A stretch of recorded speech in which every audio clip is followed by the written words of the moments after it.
All right, we are live. It is Todd. You can find me at Todd from PA. My name is Todd Burrows. We're going to be doing a live FFPC best ball draft.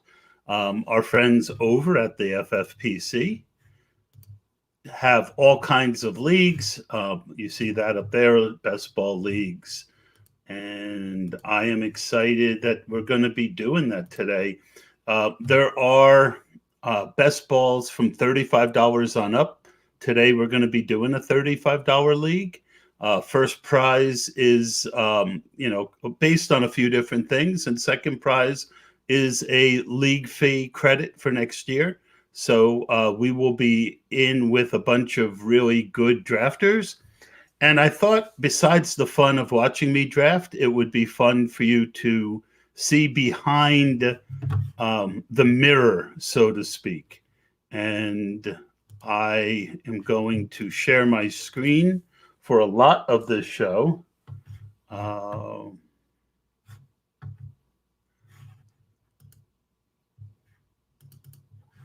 If it lets me.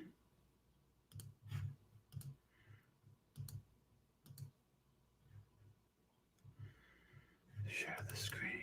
It's not letting me.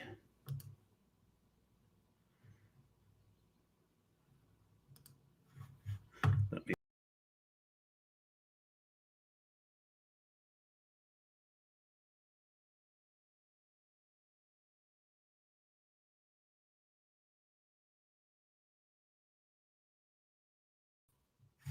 All right, let me try and share the screen again. There we go. All right, so you're going to get to see some of the windows that I have open. Okay, so here is the draft board that will populate as we draft. Here is the draft room, players over here. I picked 12, and you'll see this is something that I do a lot since I'm going to have 13 picks from the start till my pick. You see, I have enough people in there to, let's see, Nick should be in there as well. Baker should be in there as well. So there's 16 names. So I'll get two people out of my list. You can go over here and you can see that I will be using the Rotoviz tools that Mike Beers put together. There's a lot of great different windows.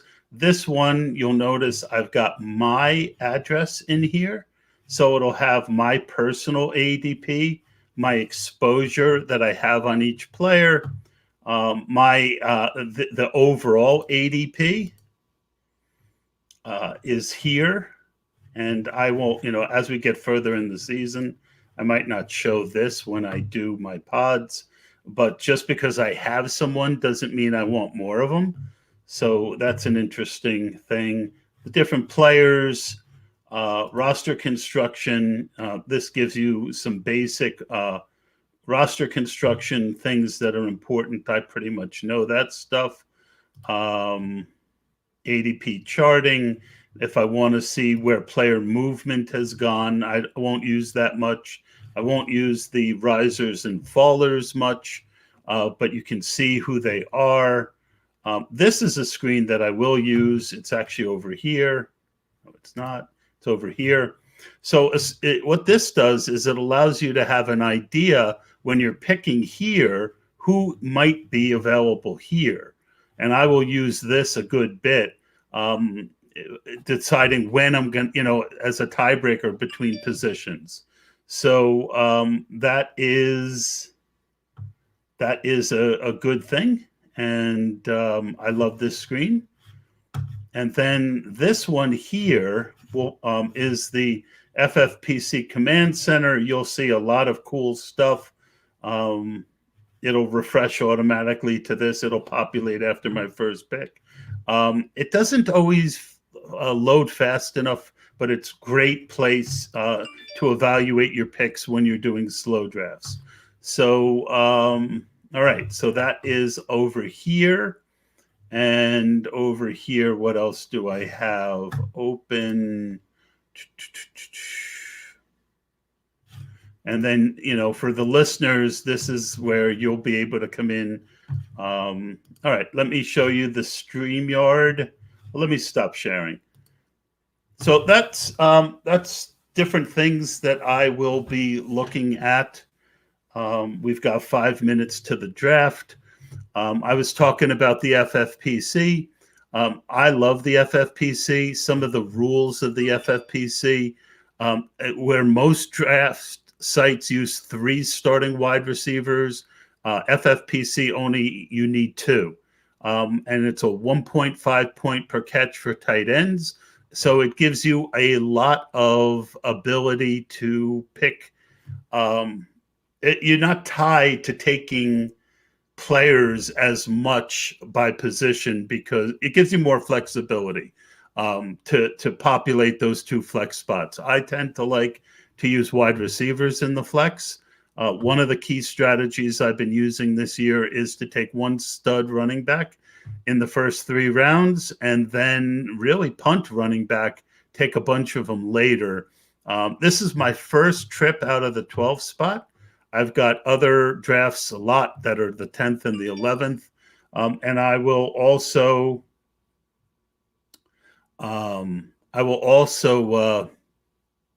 tell you the 12 is harder, but there are a couple strategies that I do utilize.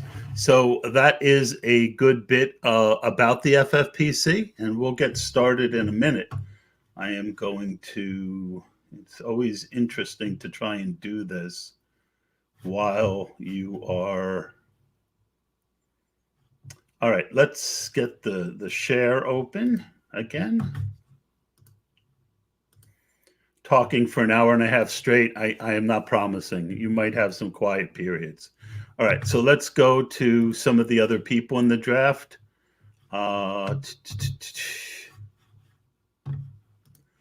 So some of the teams are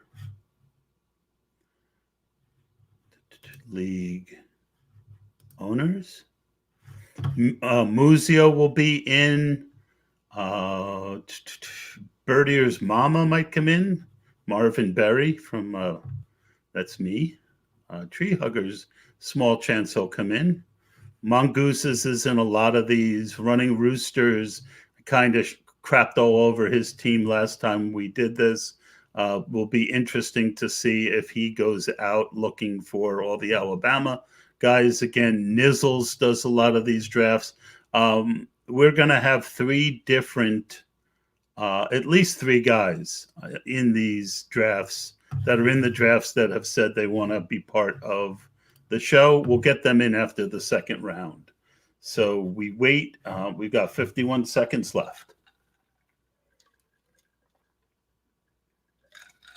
Also, if you're watching and you want to, you can get in the comments, and I will keep an eye on the comments if anyone has questions, who I took, why I took certain people. And then you've got Twitter.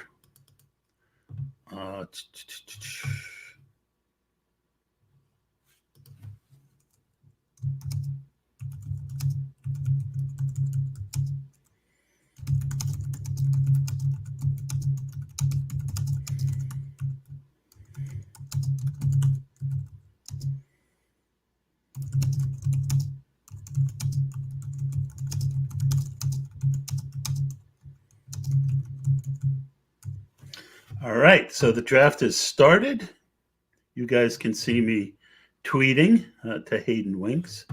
And then we've got notifications. Well, we did notifications.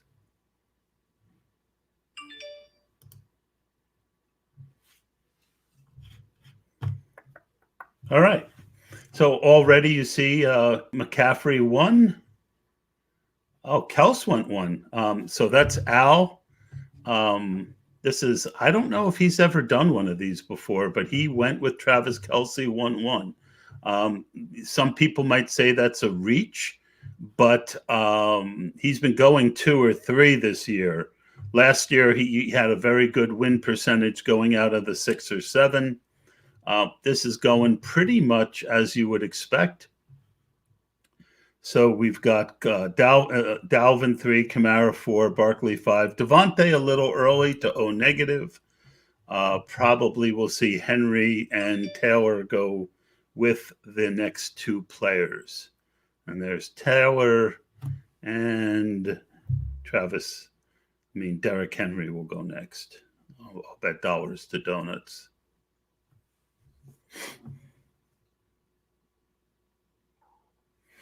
Derrick Henry. Tyreek. I would have taken Tyreek if he made it. I've got a good bit of Tyreek already because I've got a decent amount of the 10 and 11, 9th, 10th, 11th. So I've been getting a decent bit of him. Kittle went. So pretty much this is going as you would kind of expect. If I really wanted to force wide receiver, I could go Diggs. All right, so both tight ends went. So I would have taken a tight end. So as I was mentioning, I've been doing a lot of drafts with just one running back, but I don't feel that Diggs is worth passing. I'm going to try something different. The choice is just a matter of who.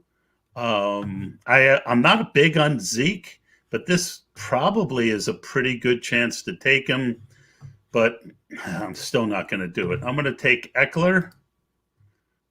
And Aaron Jones has been going a few picks later. If you look at the ADP charting, Aaron Jones has been going right around here. He was going in here before he resigned. He was the 5th highest scoring running back last year. And I think he's the best choice. So they might regress a bit, but I'm going to take Aaron Jones over Zeke Elliott. Or am I? I can get more Aaron. Oh, boy. Eeny, meeny, miny. No. All right. We'll take Aaron. All right. So now one of the key things I like to do, as I told you, so I can stop thinking, is I'll start going by position, and I would take Mahomes if he's there at the end of the third. Not going to take Josh Allen there.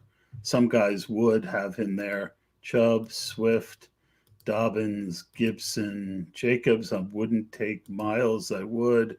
Mixon, Hilaire, James Robinson, Najee, Etienne, and that's it at that position. Wide receiver, I would obviously take Diggs and Hopkins and Jefferson and Metcalf. A.J. Brown, Michael Thomas, Calvin Ridley, Keenan Allen. Anyone else I definitely would take there? No.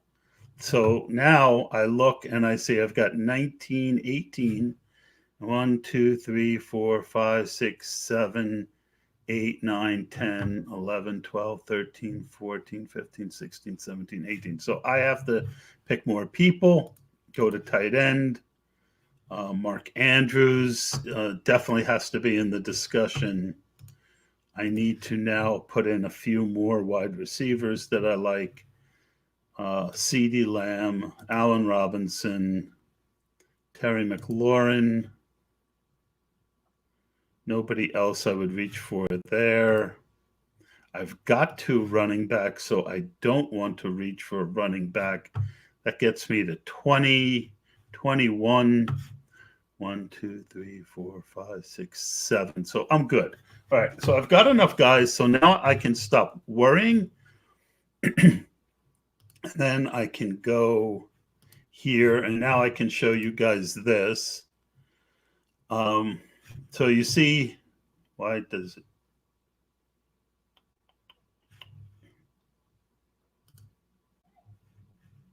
"21 picks away." All right. Stay on this one, refreshing. All right, so Eckler and Jones, you see over here, you see the draft. Here you get the odds of these guys coming to me, and we just have to play it out. I guess I should put David Montgomery in there too, even though I won't take him. All right, so we do a little bit of waiting.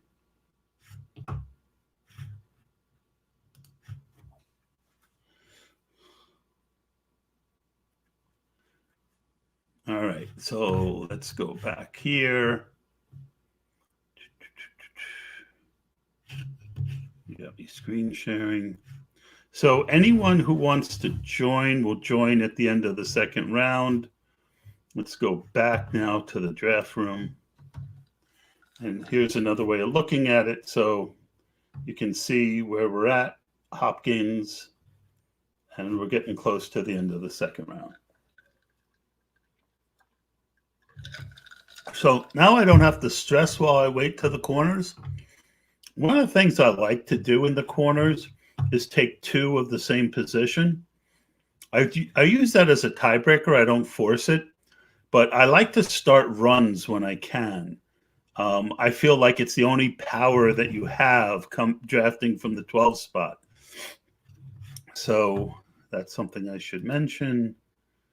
All right, so now I've got to be prepared for my next two picks. So Galladay just signed with the Giants. That'll be interesting. You might see Dillon or Thielen or Watson. Watson probably won't make it. His ADP's falling. There's no way to massage that he is not a great pick right now. Rodgers, Melvin Gordon, Aya, Chris Carson. So there's, I probably will be looking to take at least one quarterback here. It'll be interesting to see who it is. As you can see, quarterbacks are going way earlier this year. I talked about it on the pod yesterday with Moody, Eric Moody. And so we'll talk about that a little bit as we go along. And let's go back. All right, so we're over here. Any surprise picks? Not really. O negative, two, you can see he's got two wide receivers. Another thing that's nice to keep track of, well, it doesn't matter as much when you're in the 12 spot, but keep an eye on the guys who are around you because you can, keep an eye on what they're going to need. That's something you want to do.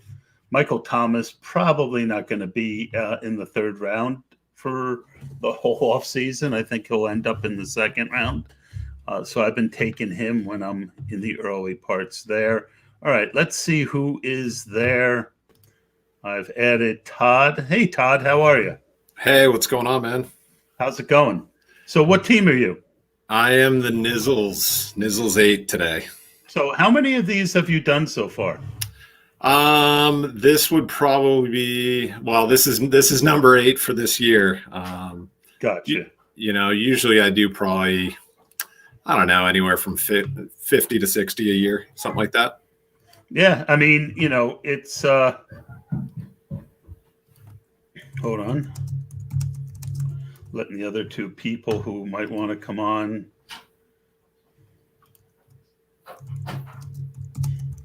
So who were your first two picks? So I got Kittle in the first round, and I was sort of hoping to pick off Waller and try out a new strategy there, but they're going back to back a lot of times these days. So back up. So I grabbed Kittle and then Diggs in the second there. Got it. So probably in need of running back, most likely here. See who you take. And we'll see if the other guys jump into the pod. Not touching Josh Jacobs. I hate to do it, but I'm going to do David Montgomery.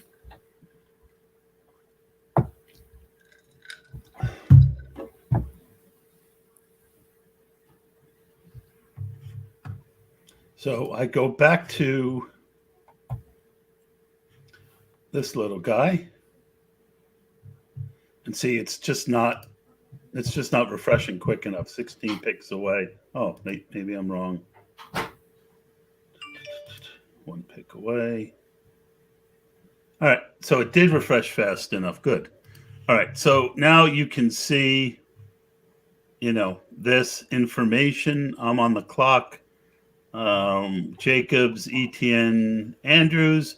You can see where Andrews and Robinson and Lamb, those are the three I'm looking at, not looking at any of these three that are typically go ahead. So then I guess the next thing I want to do, I definitely want a wide receiver. All right. So I'm down to 33 seconds. You want to keep track on that. We go back here. We're going to probably go quarterback with one of the picks. And then you've really not a lot of running backs I like. No tight ends I would consider here. So Andrews would be a decent pick. But I'm going to take CeeDee Lamb. Terry McLaurin went one before me. I probably would have went McLaurin.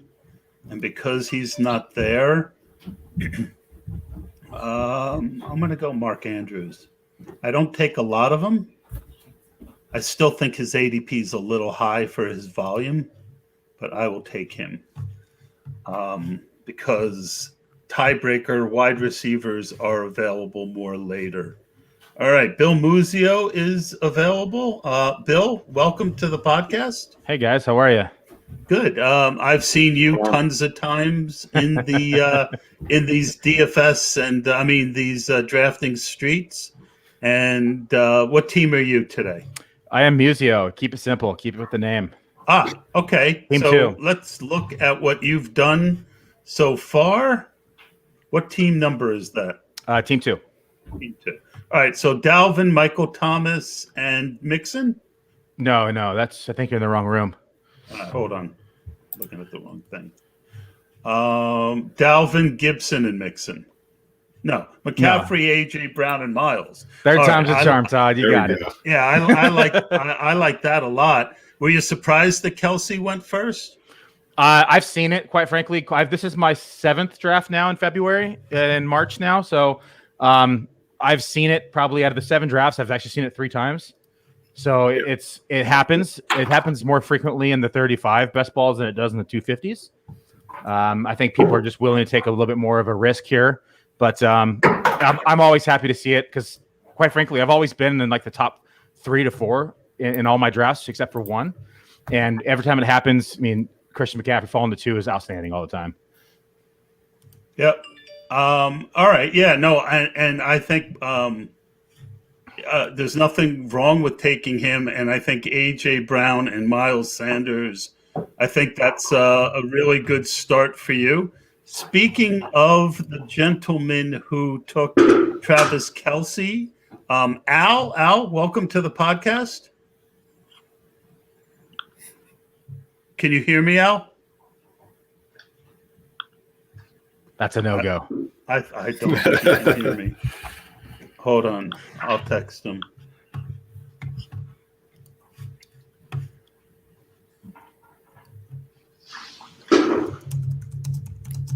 I gotta say it's a little tough around the 7 through 12 picks with Roosters and all these other guys in here. It's gonna be a long draft, I have a feeling. Yeah, I'm not a fan of the backside, 11, 12 this year. It's always like when you get into round like 4 and 5, I just never like the players that are there. Yeah, I agree. It makes it tough to figure it out an early strategy for sure. Yep. All right. So Al's having trouble with the audio.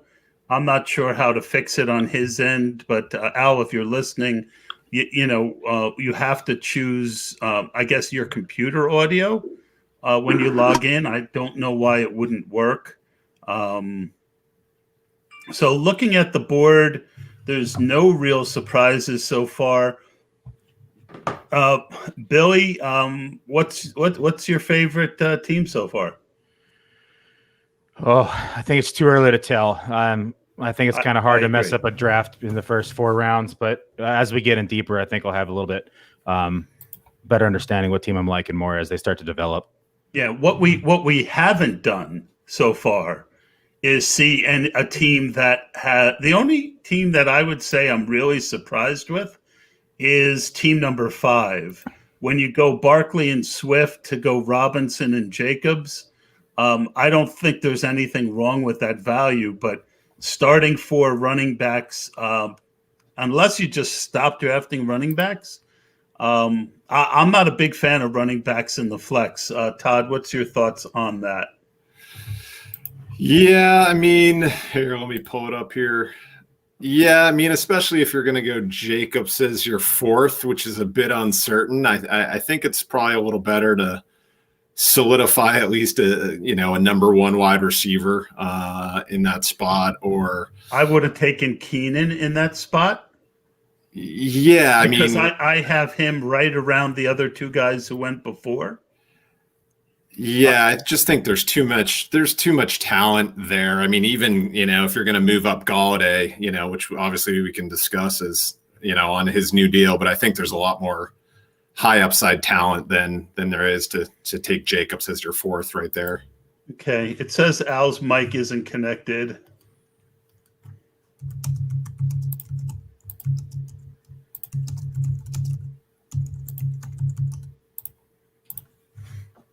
All right. I mean, how cool is this StreamYard room? I love StreamYard. This is so easy. How I didn't do this before now is bad. Al, I'm going to remove you. I don't know if you can hear, but I'm going to remove you simply because I can't get you in without your microphone. It's just not. You can see it's not letting me unmute. Can't unmute your guest. Their mic isn't connected. So hopefully Al gets that figured out on his end. We're turning back around the corner. T. Higgins goes to Billy Muzio. And hey, Muzio, how you doing? He said it right. Not many people pronounce it right. Hey, I'm from Jersey. We get that. We get that stuff right.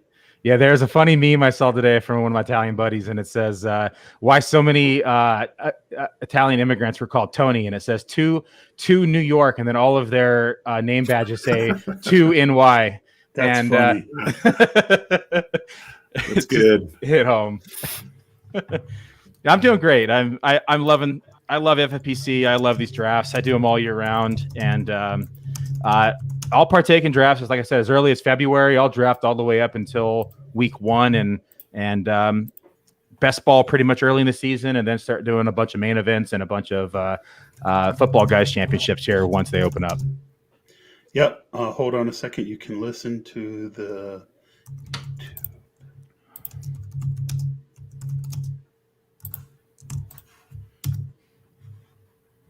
All right. So when I get that feeling, I just saw Adam Thielen. And what do you guys think of Mark Andrews where I took him? I mean, I like it. If you're trying to get him last year, obviously you're paying a heftier price, call it mid third, early third even. I never took him last year. Yeah, but I mean, you do obviously worry about I managed to lose while fading both Lamar and Andrews, but I did at least get that one right, that offense was likely to. Yeah, I mean, the volume does worry me, but as a player, and he obviously has touchdown upside, especially if they keep missing on all these free agent wide receivers. So for where you got him, I think he's kind of in sort of a league of his own at, call it in the 4th, 5th round. So I like it. Yeah. And again, it's easier to, when I draft, there's a few things I look for, as a tiebreaker. I'm never going to take a guy because of a strategy, so to speak. But if I've got a few guys, there was no one I love there.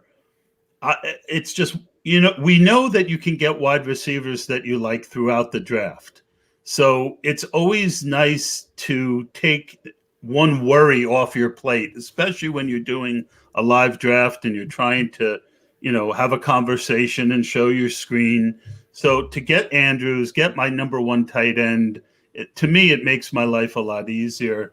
We see Ayuk, Chavante, Dak.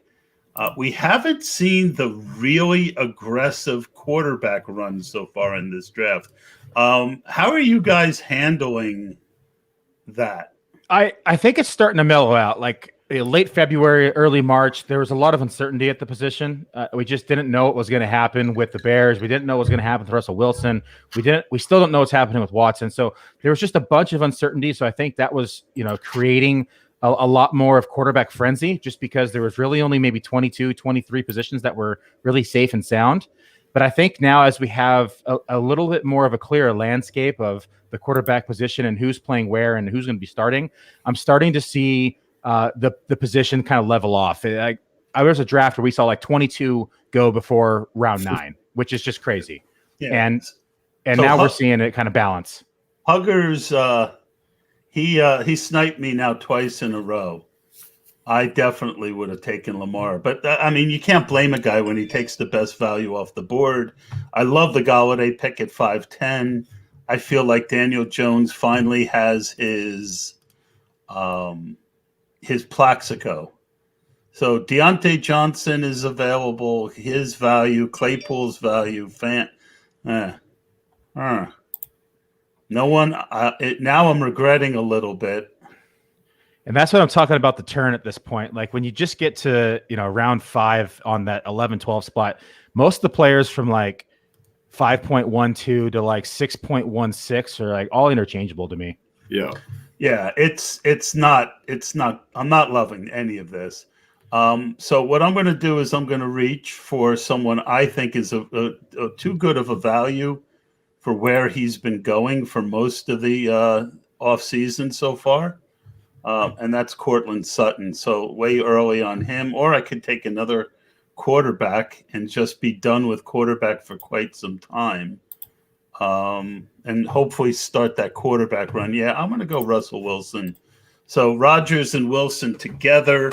And again, now that I've got those two, I really don't even have to worry about a third quarterback and what goes on with the run. And we'll see what happens with the run as we go forward. You're one of you guys, well, both of you, take turns on your thoughts on me going back-to-back quarterback there. Sure. Let me. I think I'm not going to.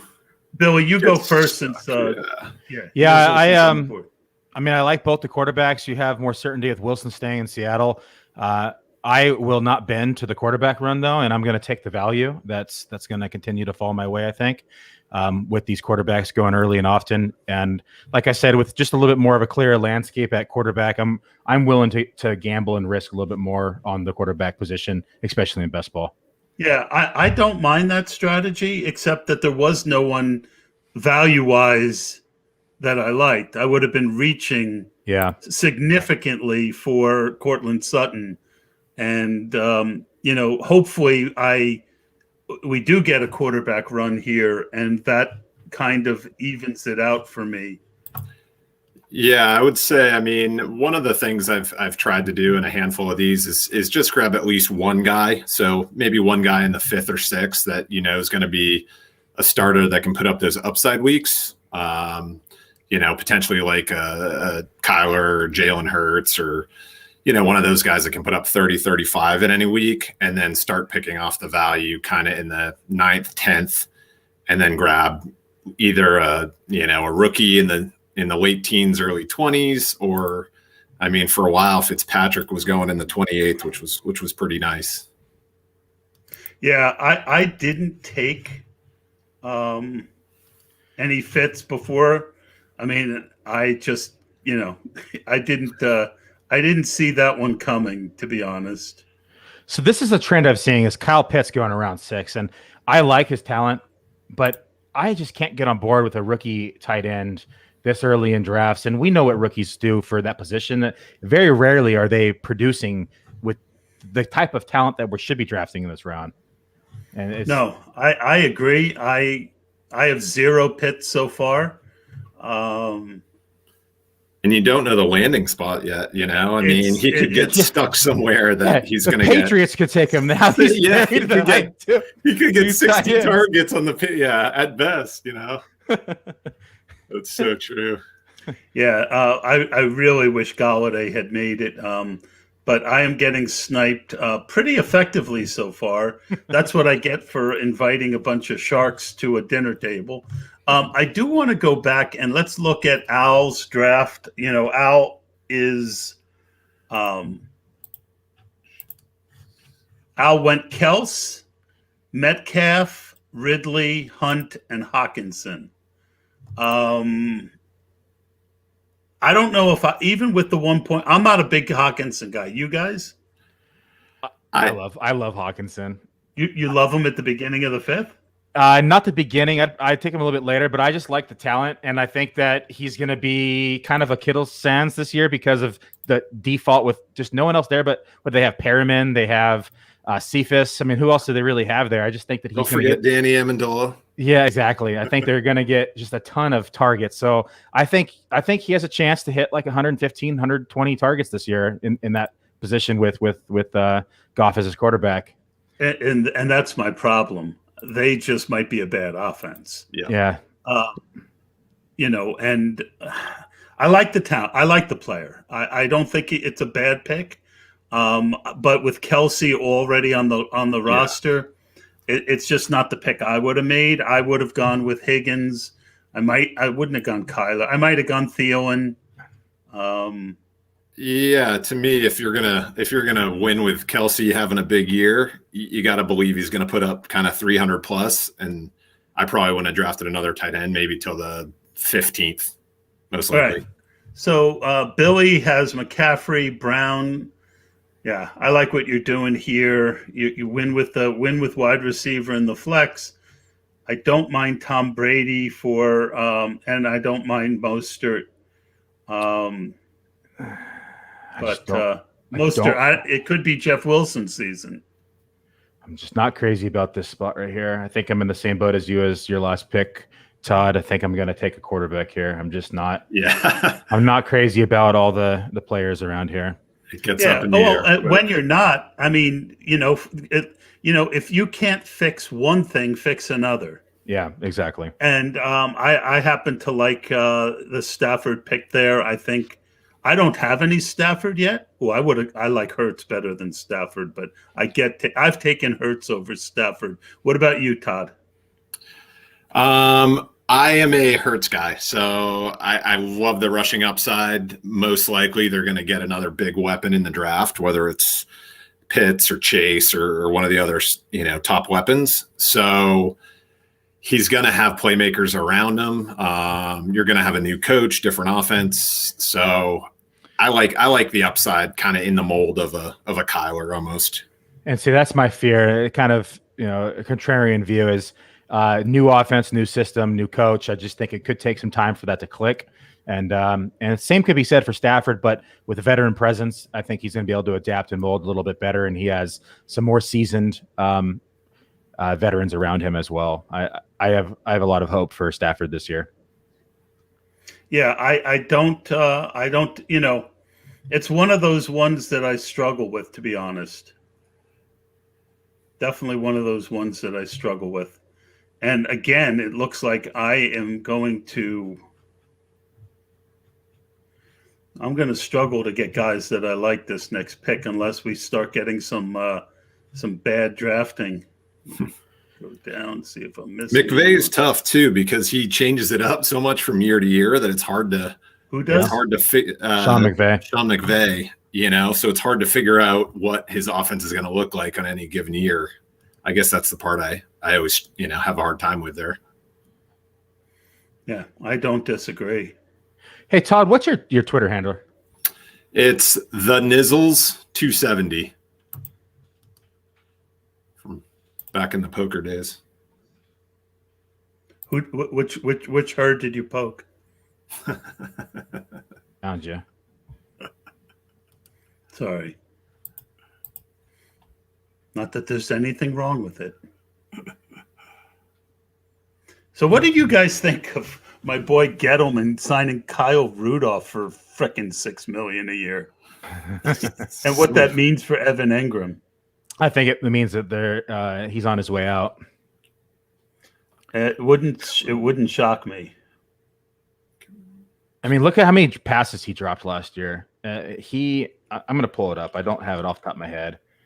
All I know about Engram was that they have this seam busting tight end, And Jason Garrett has him running, 35-year-old Jason Witten routes. Yeah, curl routes left and right. Like nothing getting him going downfield. It's poor guy, He had a 9.2. Evan Ingram had a 9.2% drop rate last year, and it was number 4 in overall in the NFL for drops. That's a lot of drops. Yeah, sorry. I'm actually allowing everyone to snipe me by showing them my list. He was actually number 2 in drops, number 4 in drop rate. I mean, let me actually bump him up a little bit. You got to add in the what's that meme from Mad Men? Not good, Bob. Yeah.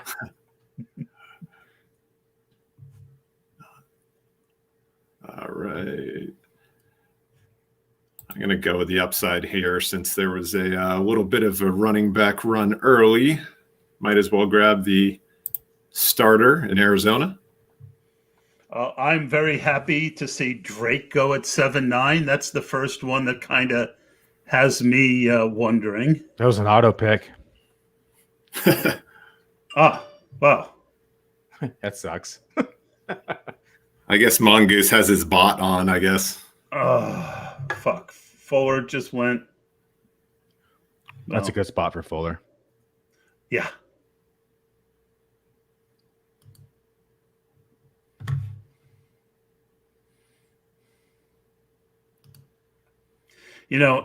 As much as Juju didn't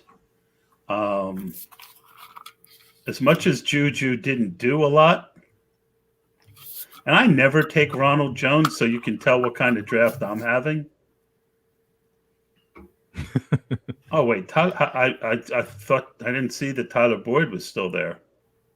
Oh, that's easy. Well, I feel a little bit better now. It's almost as if you can see my board, Todd. Damn it. It was it? I had Jones and Boyd were my top 2. Well, I mean. Oh, you didn't take Jones. Okay.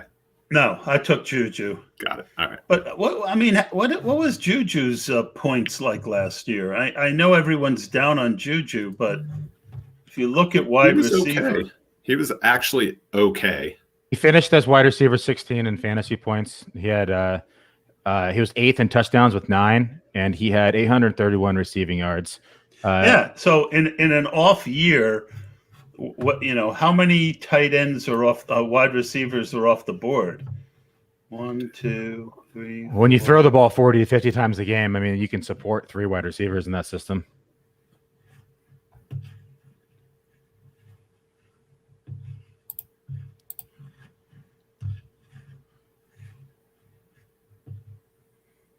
I got him as the 33rd wide receiver off the board. I got to feel that that's not too bad.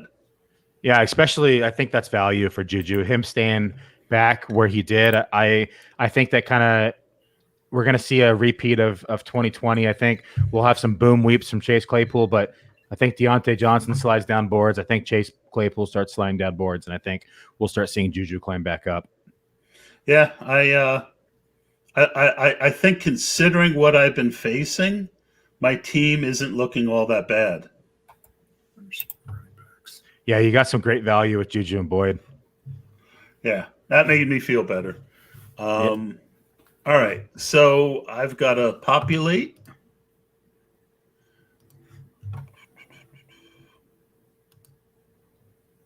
Todd, you're Nizzle on here? Yeah, Nizzle 8. No, I'm not. Oh, other Todd. Other Todd. I'm joking. It's a little bit of double D's. No, you have double D's. I'm a single. That's what I'm saying. Yeah, I'm double Just D's. call him double D's.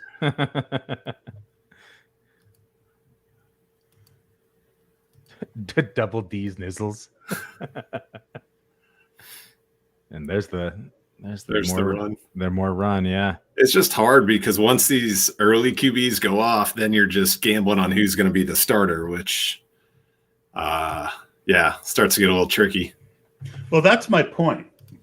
I don't so if you look at if there wasn't for the quarterback run, I mean, what wide receiver? This is my point.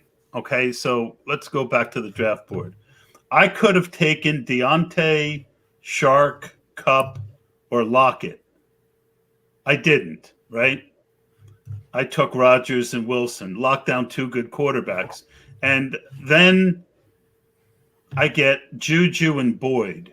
So to me, if I can't even I could have taken. So would you rather have Lawrence Tannehill, two of Lawrence Tannehill and Burrow with one of these wide receivers? I feel like I got two really good quarterbacks. I don't have to worry about it. And Juju and Boyd aren't far behind any of, I have Juju and Boyd in the same tier as most of these guys.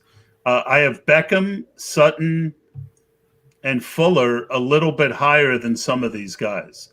So I don't know. I think that's a legitimate way to play this, and then you're not playing quarterback roulette. Yeah, I agree. I mean, the difference between, say, a late 6 or even mid 6 wide receiver, say Tyler Lockett. I mean, he finished, or he was in the top 3 for the first half of the season, for wide receivers. So when they actually were throwing the ball, right, when they were letting them cook before Pete Carroll's anus tightened up. So brutal, poor guys. It's just, but yeah, I mean, the gap's so tight that you might as well solidify with 2 really solid QBs. And then, yeah, you just pick off the wide receiver value because it runs pretty deep.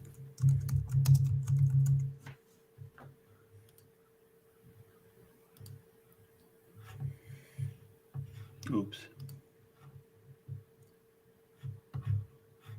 Let's go back and look. Curtis Samuel.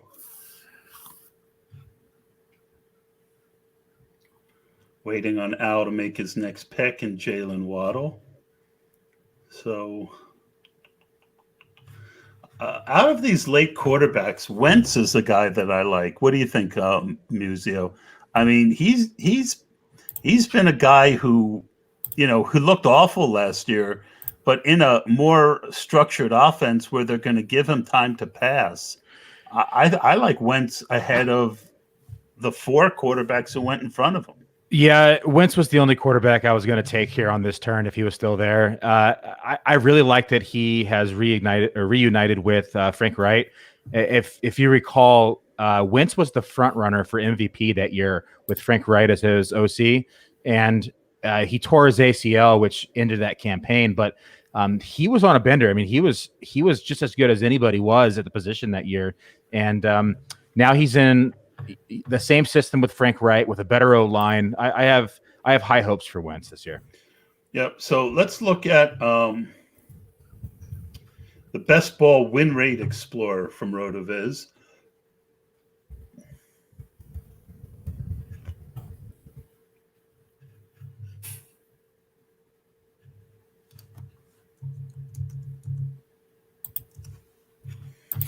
So you can see in 2000, if you go by year, he was a rookie in 2015. Well, was that the year? Anyway, he's had 2 very good years of ADP, of win rate. And this year he got hurt in 2018. And then 2020 was just an awful year. The whole team fell apart. Him included. He takes some responsibility there. But he was good quarterback, and now he's behind a great offensive line. They've got some young weapons. That's the guy that I like the most, actually, out of the later picks.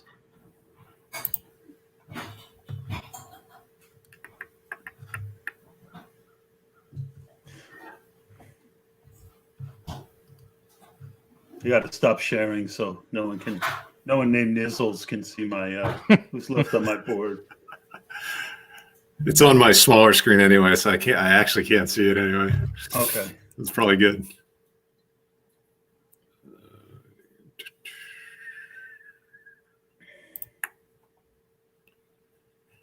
You took my guy anyway, bastard.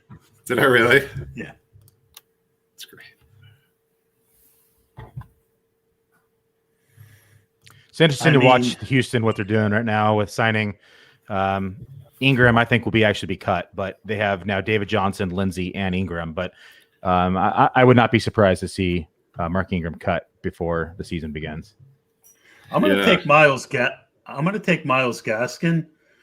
I mean, right now we're talking about him being a starting running back. We've gotten through free agency. He still has to get through the draft, but as a 10th round, at end of the 9th round, third running back, I think that is pretty damn good value.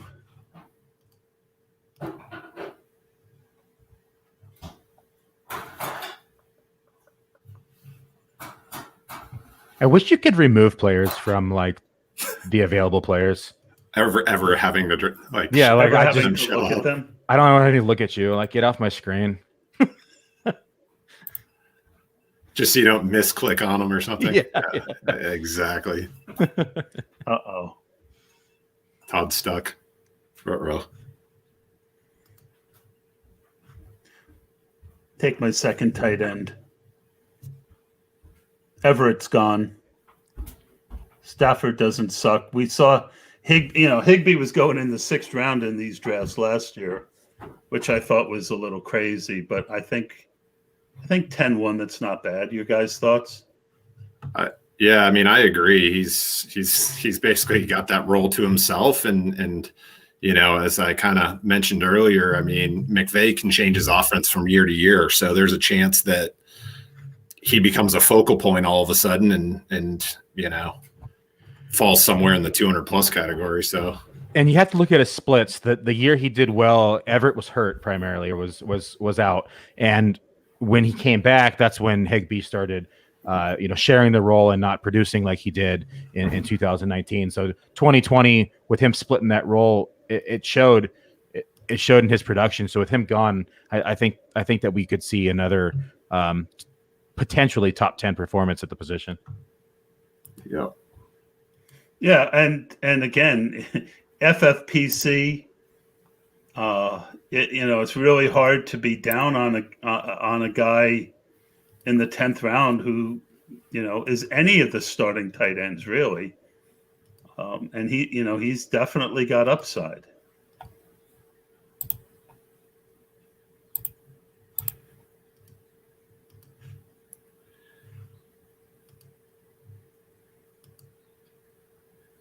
Billy, I'm curious, what's the thought on Debo? I saw you drafted him earlier.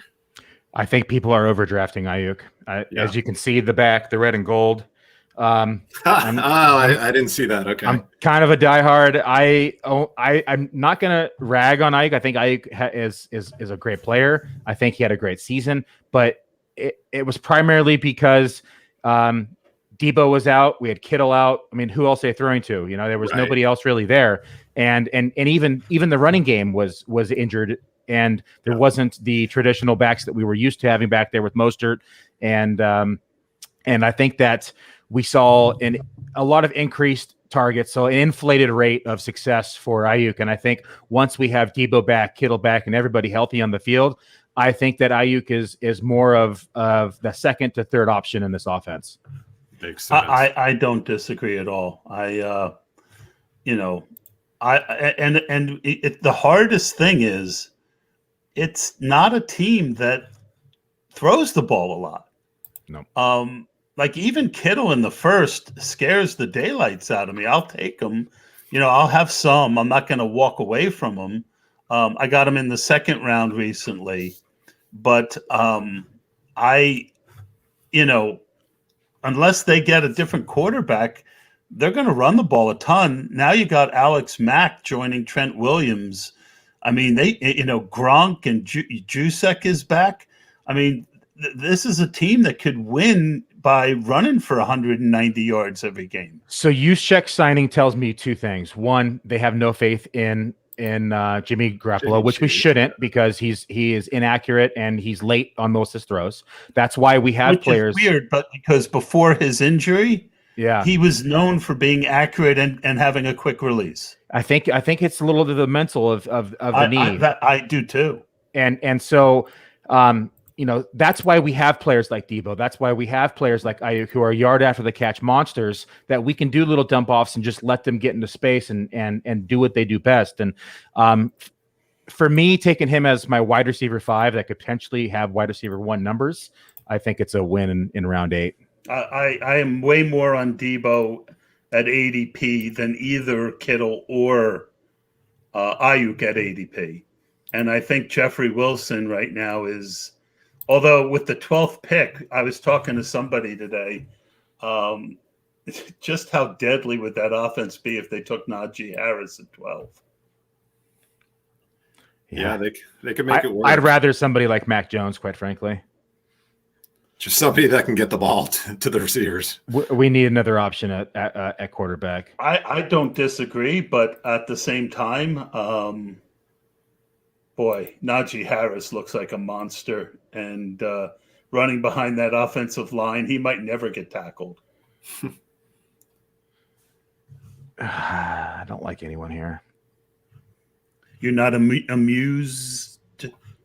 Yeah, exactly. I think I'm going to gamble a little bit here. I think that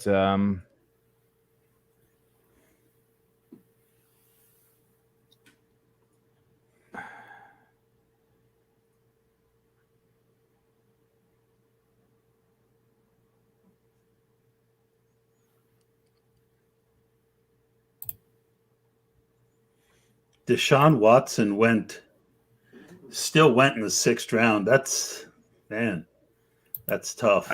I would hope that would be auto draft, but maybe not. See, I think Ben, for all his problems, is the best value out of the late quarterbacks. I do too. I think if you're waiting that long, I think that's a good way to do it. Yeah, as far as the Ertz pick going with Ben, you win the dustiest turn of the, of the draft. Yeah, that to me is just taking a for sure thing at the position, waiting, and then Zach Ertz. I'm just that's a gamble. Either hoping he gets traded here to somebody, or that he ends up staying and they have 12 personnel. That's quite frankly, if he stays in Philly, I think we're going to see a ton of 12 personnel. I like the Landry pick that late for Al. I like Gabe Davis as a player, but with only 2 running backs, I probably would have gone running back. I don't know who's actually there, though. And with Emmanuel Sanders now signing, I think Gabe Davis's ceiling is up down a little bit. Yeah, I agree. I wasn't that high on him as everyone was. I like the talent, but that's an offense that tends to be Diggs and Josh Allen. Josh Allen gets so many touchdowns. You've only got 2 running backs also, Muzio, but you've got 2 really good ones. I looked up Miles Sanders' stats with Hurts, and they weren't bad. I mean, I got Miles Sanders at 310 or 311 the other like on a live draft recently. I think Miles Sanders is one of the best values on the board. Yeah, I mean, you got to think he was going as early as pick 4 and 5 last year, and I just think that whole offense was dysfunctional. So to potentially get a top 5, top 6 running back at the end of or the beginning of round 3, I think is a lot of value. That's exactly my thoughts. You and I seem to think a lot alike. I'm serious. Like every time I say something, you're like, "Yep." A lot of research. If people mutual research. Gus Edwards, Hooper. Let's see who's on my list. So I'm going to get some guys that I like here.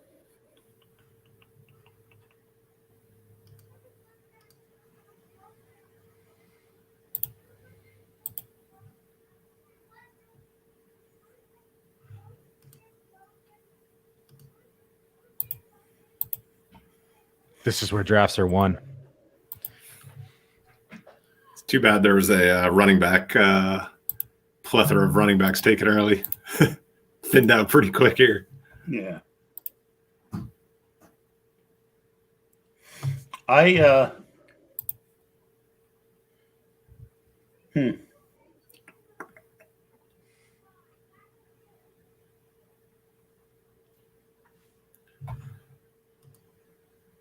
It's time for a little upset.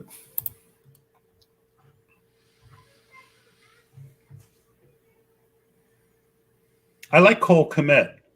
I did too. I almost took him at my 10th pick. I've gotten a good bit of Cole Kmet. That's the only reason why I didn't take him, honestly, is I own way too much of him. Yeah, he's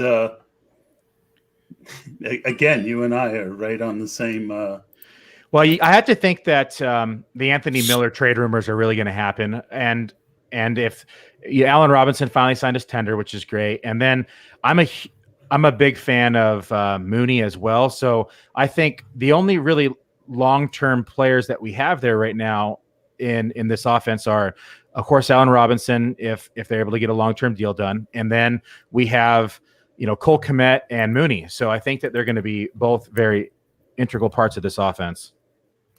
All right, I'm going to take Gainwell. And, number one receiver on any team in the 12th round, Corey Davis. That's I kind of like those two. Your guys' thoughts? You just broke my heart. Look at my Twitter pinned post, please. Gainwell? At Museo. Take a look at my twin post on. Sure.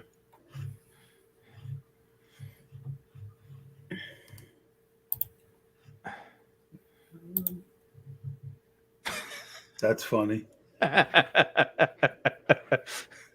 I've always been a big Corey Davis fan. Honestly, what's not to like? He's everything.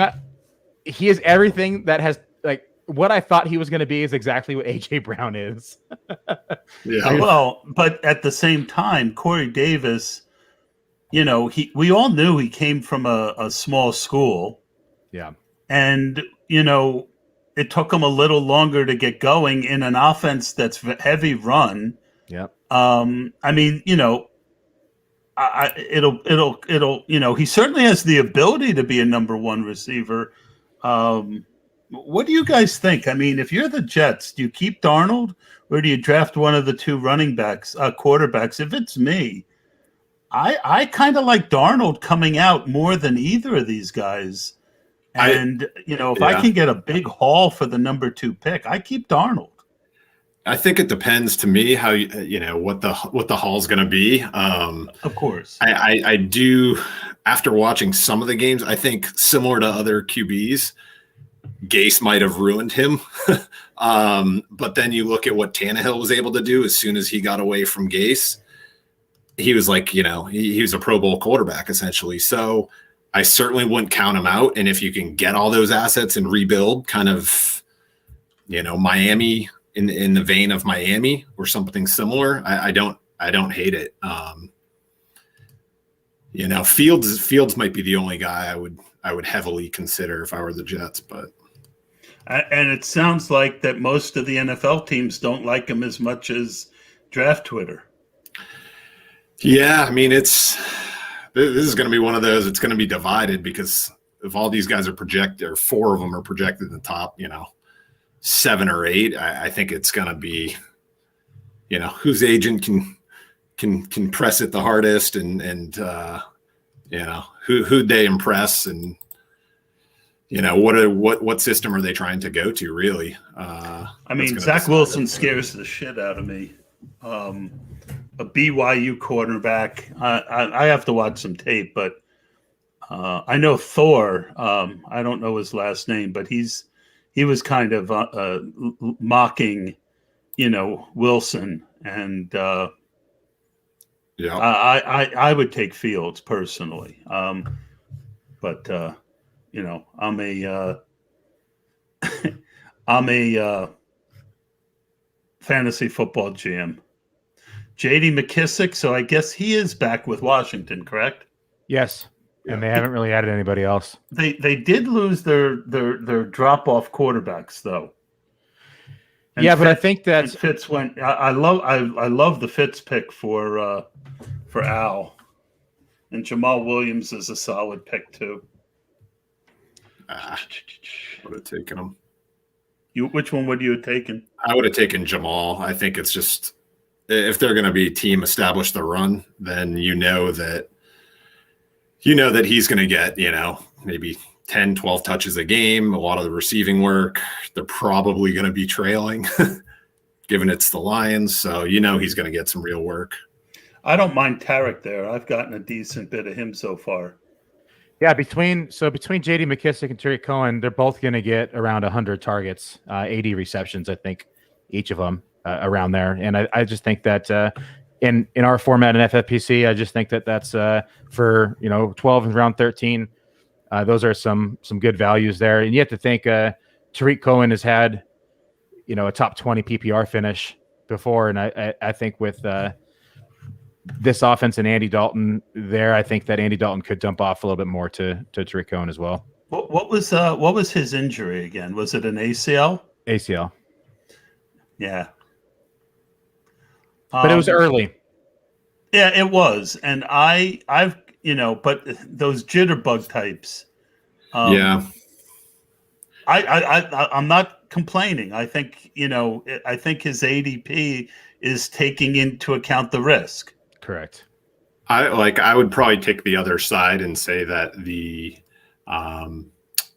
big season he had might have been the anomaly for that type of scat back that we do see from time to time, but I certainly get it. Well, but he's not doing zero running back because he's got CMC and he's got Miles, but the true zero running back is that third down back who can get more carries if someone gets hurt. And I don't mind it.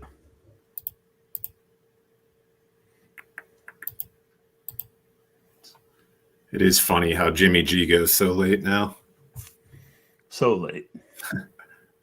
Jimmy, goodbye. See ya.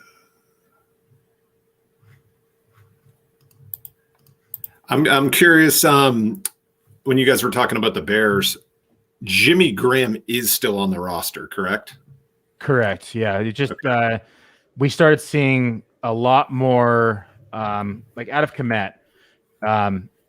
I'll pull up the game logs real quick.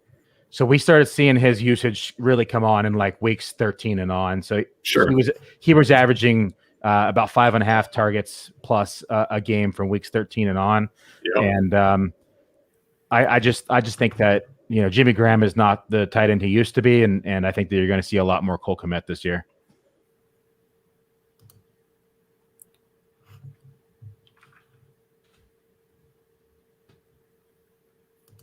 I do like the value of Graham in the 28th, though. I got to admit, every draft I'm in, he's always clicked off on my queue. I've got other guys I like more that late. But I got my third tight end. I typically only take 3.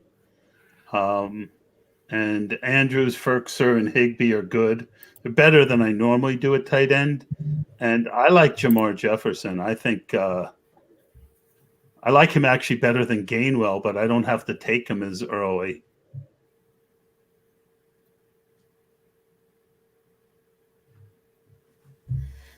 I thought about starting the kicker run, but I decided against it.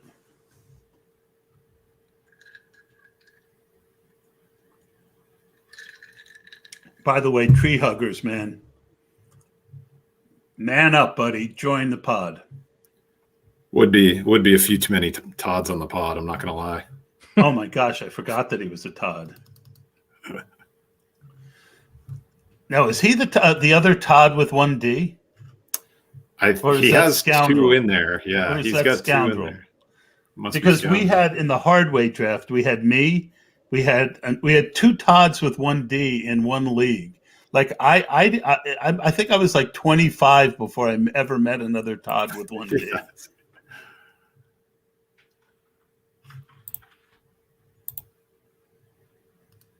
What do you do with the Buffalo running backs? I mean, avoid them.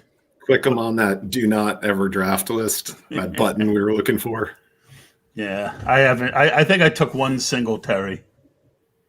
in like this 18th round, 16th round or something. Yeah.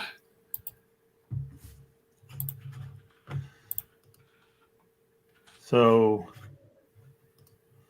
I got a little lazy with some of this stuff, but it's hard to do, talk and do the draft while you're, looking at everything.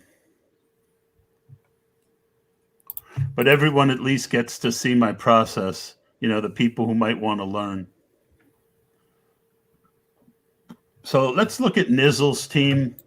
You got Kittle and no other tight ends. And I think that is an interesting way to do it. 1, 2, 3, 4, 5, 6 running backs, which is kind of heavy. But when you look at the fact that he didn't start till 3 and Edmonds is his number 2, I can understand it. Wide receiver, 3 really good ones, and 2 average quarterbacks. I give you a B-, dude. It's all right. It's above average. We'll see how it shakes out. Muzio, I got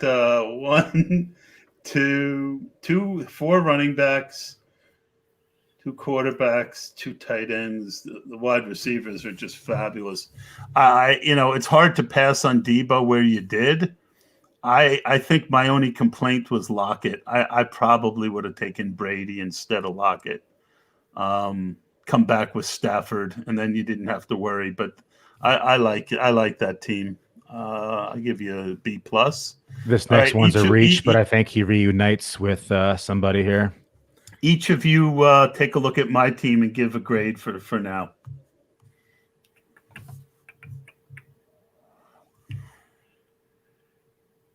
Yeah, I mean, I certainly like the start a lot.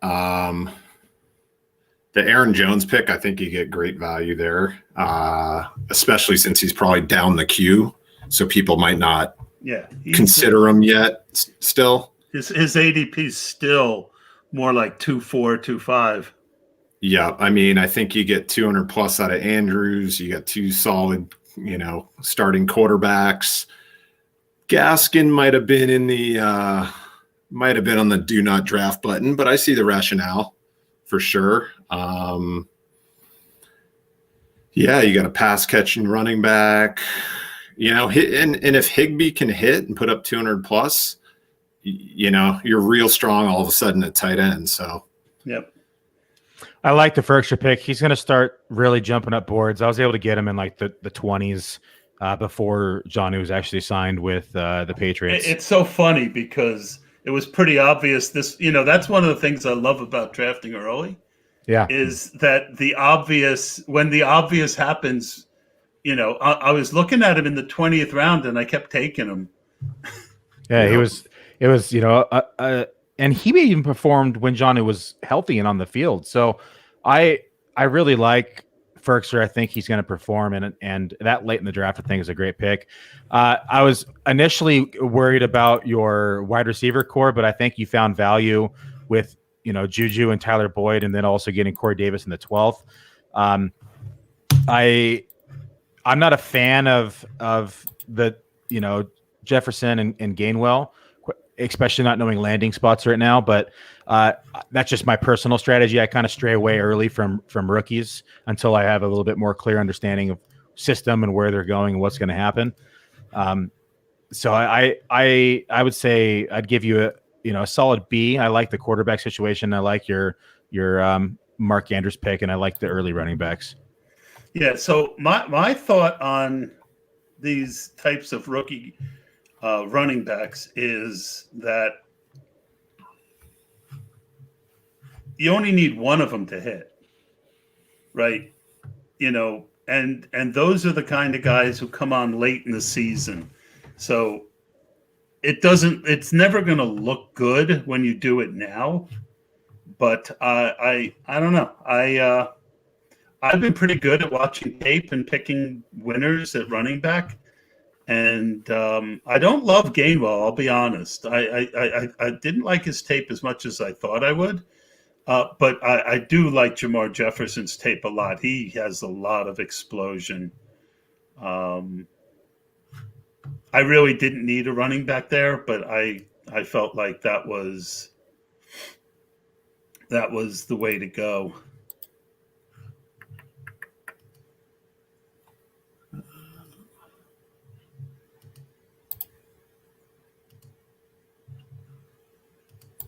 I did hear a pretty good tidbit from, I think it was Mojo's podcast about a month ago.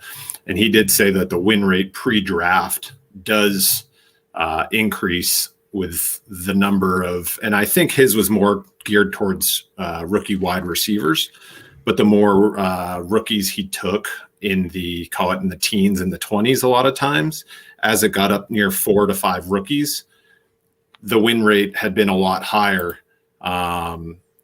Simply because you're drafting a lot of these rookies at a much lower or higher ADP, lower on the board. So call it in the teens and 20s, whereas post draft, all of a sudden they move up. They're in the 10th, 11th, 12th. So you're actually getting a lot of guys at value, pretty good value for what it's worth. Yeah. I feel like that it's a bit of a crapshoot anyway, this part of the draft. And if we knew the landing spots, they might go 5 rounds later, or they might go 5 rounds earlier. So I'll take a couple of them, and I'll hope that one of them is the guy who lands in a great spot, and I get that big value. And I do it based on the tape that I watch for the most part.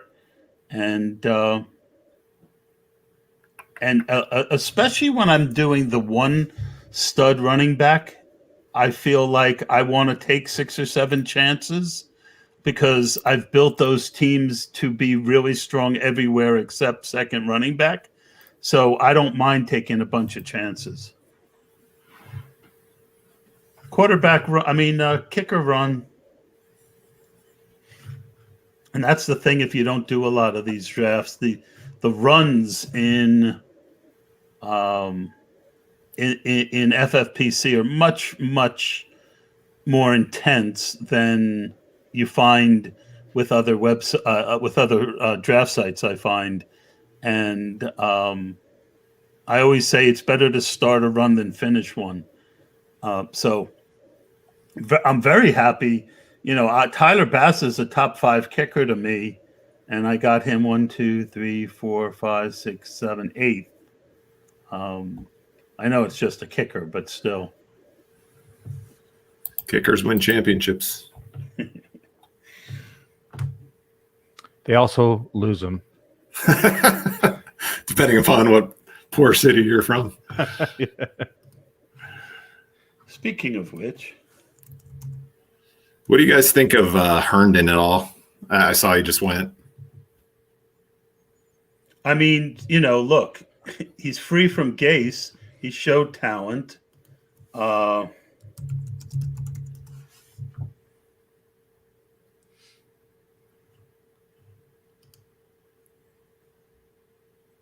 favorite missed field goal in history. Can you guys hear that? I can't hear it. No, it won't play sound. I've actually reached out to StreamYard about having a built-in soundboard to the programming, to where you can upload audio files prior to the room going live. And as you're talking, or if you want something to play, you can click on it and it would play the sound without having to have a soundboard. And they said that they've had multiple requests for it and they're looking into it. Oh, poor Norwood. This guy. Here you go. You can see it on screen, right? Yeah, you can see it. I'm a Giant fan.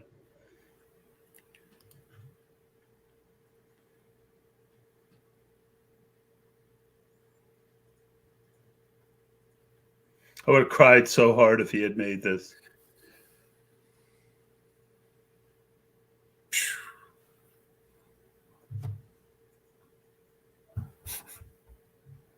Parcells' last dance as a Giant. That did make me cry when Parcells left. Oh, wow. Buggers. Can you hear me? I can. Can you hear me? Yeah. This is exciting. Now we're at a 75% Todd podcast. It's a Toddcast. There we go. It really is. Hey, Single D, where did you find these guys?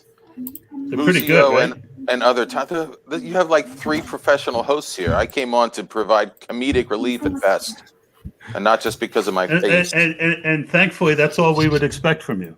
That's all you should. Well played. I like it. All right, so you sniped me a good bit early, my friend. Let's take a look at your draft. I would like the record to reflect that was because I'm kind of a genius and not because I was looking at your board. Like one of the other gentlemen mentioned, I can't see the small print there. So unless you were yakking about somebody, I wouldn't have known about it. Yeah. So how many old players is enough? I know. Well, I'm the oldest guy here, so I got to pick, people from my young days, back when I was in my 50s. Oh, you're in your 60s. No, I'm. If I live till December, I'll be 60. So I'm 58. So yeah, you you're got young. Me. Yep. I'm finally not the oldest guy anymore. Yep. So if you use my average, like I have the mind of a 10-year-old, but the body of a 100-year-old. So I'm really like 55. So Billy, are you amusioed by him? Yeah, amused. You used that one. Used that one twice now. It might go. I might go for 5. All right. It's just such a natural. At least, and hopefully, the other Todd doesn't pierce you. Wow.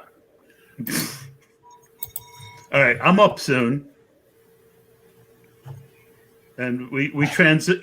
This is one of the things that's really interesting about these drafts, because if you don't like your team, and you want to add a talented player to kind of fill the gap at tight end, running back, or wide receiver, or even quarterback now, you're right in the heart of the kicker and defense run, and it's very easy to end up on the short end of that stick.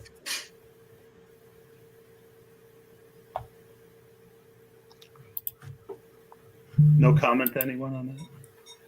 Hold on, I'm about to go. I just hate kickers and defenses, period. I know. It really is kind of like, really?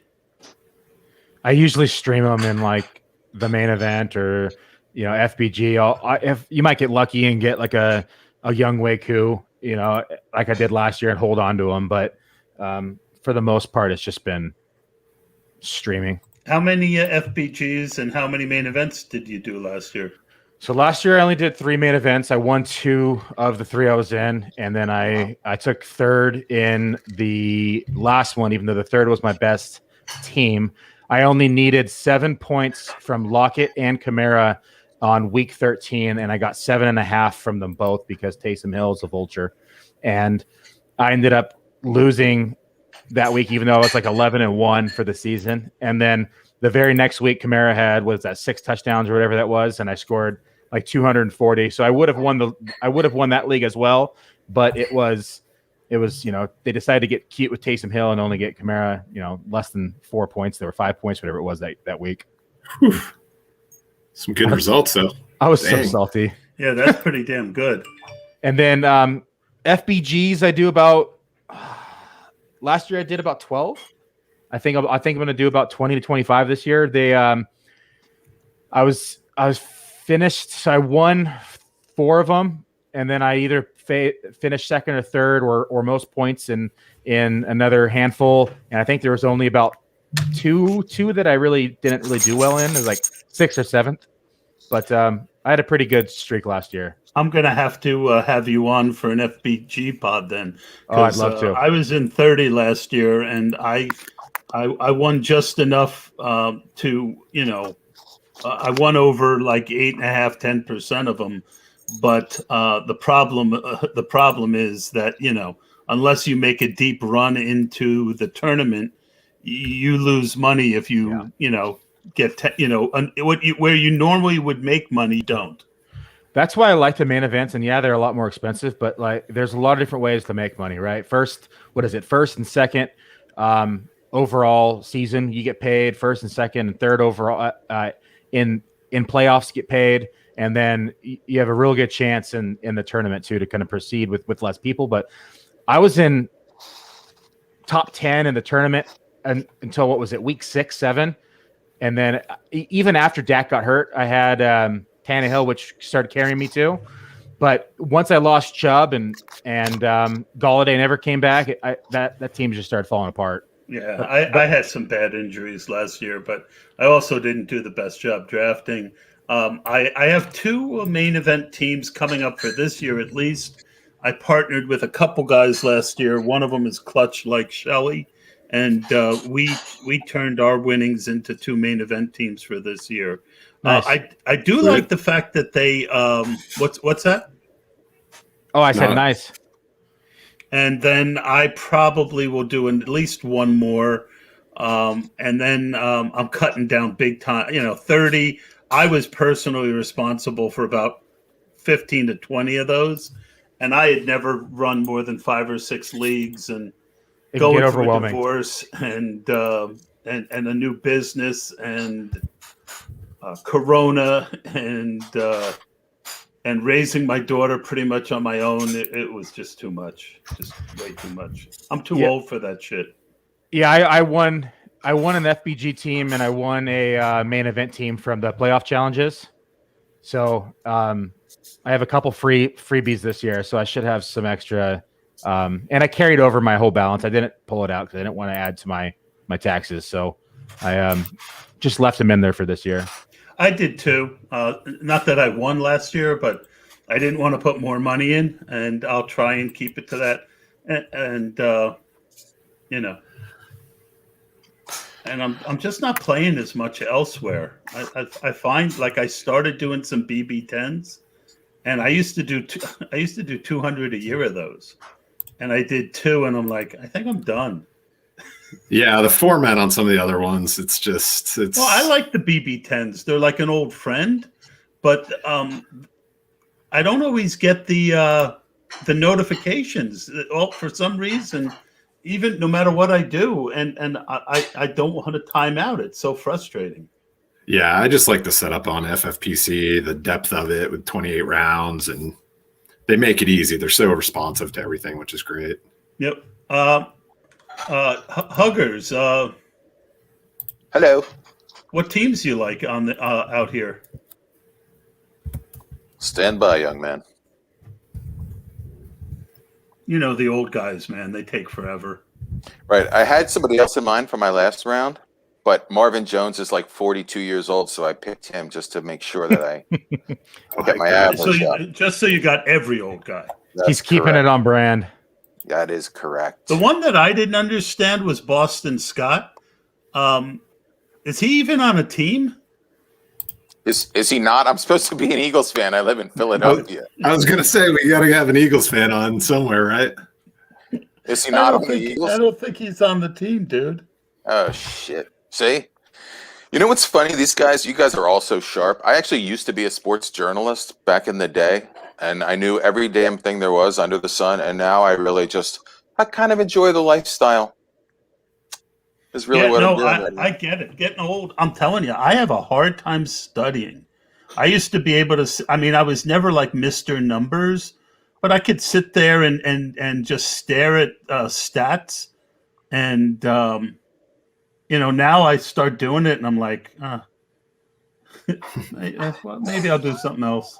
I think Boston Scott's still on the Eagles. I haven't, unless I missed it on this week, but I'm 80% sure he's still on the Eagles. Thank you, Billy. You're welcome. You. I might have missed it though. It's possible. I was pretty busy this week.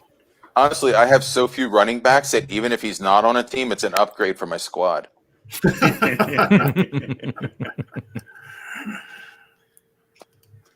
Let's see.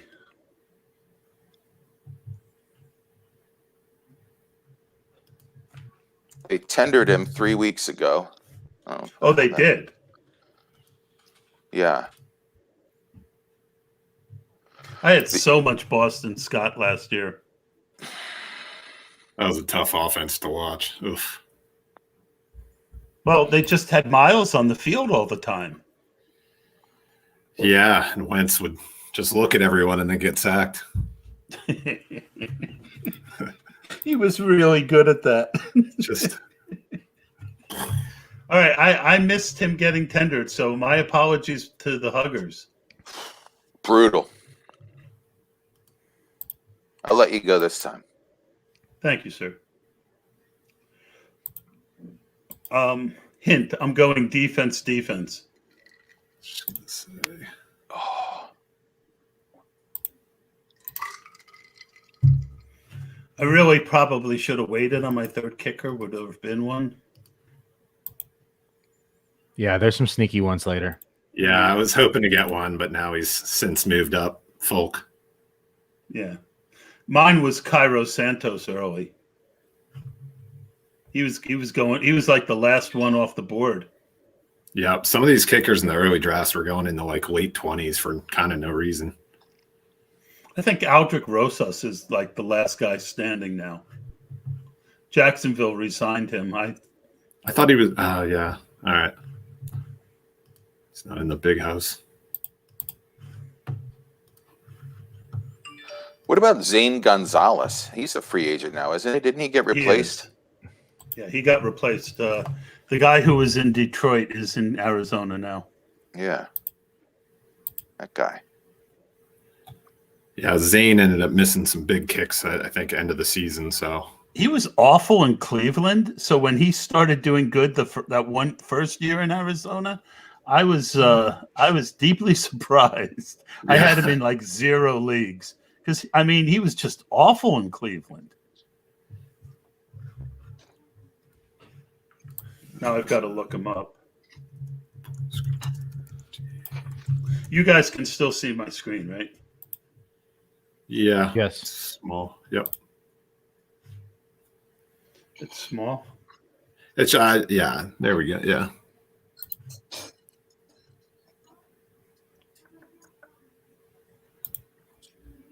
So he was 75% in Cleveland, then 64% over 2 teams, and then suddenly he went 88.6% in 2019, and then back down to 72 last year. Yeah. He didn't have that many field goals, though, 12. Yeah. 2 years ago, he was going 27th, 28th, and it was perfect. But There's a couple rookies that are interesting, too. Yeah, like Borregales, like you can get him in like 25, 24 Yeah. round. Yeah. And you can get McPherson too late. Yeah, both of those guys will probably have a team. Yeah, that's usually who I grab in my third kicker late in the thing because I don't really care. I'm just like, one will get me through probably 70% of the way, and then the other one will get me the rest, and then I'll have one that might just pop off one week. That's where the RotoViz stuff kind of bites me in the ass a little bit because we're so early still. The preponderance of drafts are later. And, getting that third guy in the 25th round, not that there's, someone, a league winner, but instead of Gano in the 17th, I could have taken my first defense, although that's I don't know. I don't feel like I missed out too much looking at everything that's gone since. John Brown's interesting. Slayton's interesting.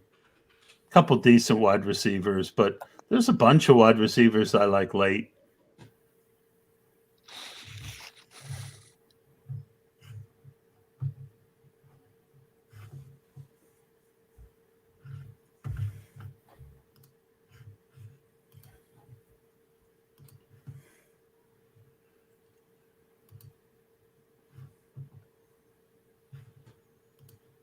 Man, Rashad Penny's still on the board. People taking that Chris Carson news pretty hard.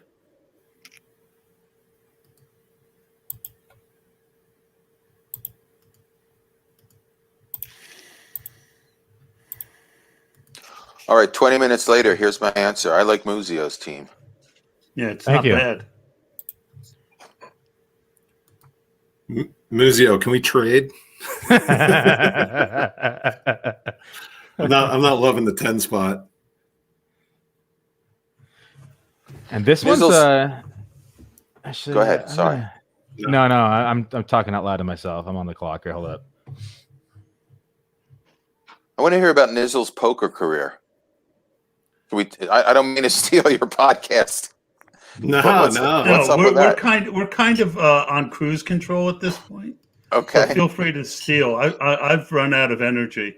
All right. No, it was just back in lived in New York City for 12 years and Where in the city? Lived on 28th and 3rd. I lived on 10th and University. I used to live off of 10th and 48th. Okay. Hell's Kitchen, back when it was still Hell's Kitchen. Sure. I lived in Hell's Kitchen in 1985. That's How when about I was that? there. I knew That's you when I looked was there. familiar. Yeah. You still owe me $20, you bastard. Unless you were part of a cult, you didn't know me. Uh-oh. So here's an interesting news. So looking at Detroit's wide receiver core, we still have all of them on the board, and one of them is going to be the wide receiver 1 unless they address it during the draft, because all they've really done is bring in Brashad Perryman, and they have Quentin Cephas and who else am I missing here? Tyrell Williams, right? Danny Amendola. I think he's gone. No. He might be part-time coach, but So for me, I've been throwing darts on Brashad Perryman now that he's been signed. I think that he could potentially be their wide receiver 1, which is sad. Yeah, I've got let's see, how much Perriman do I have?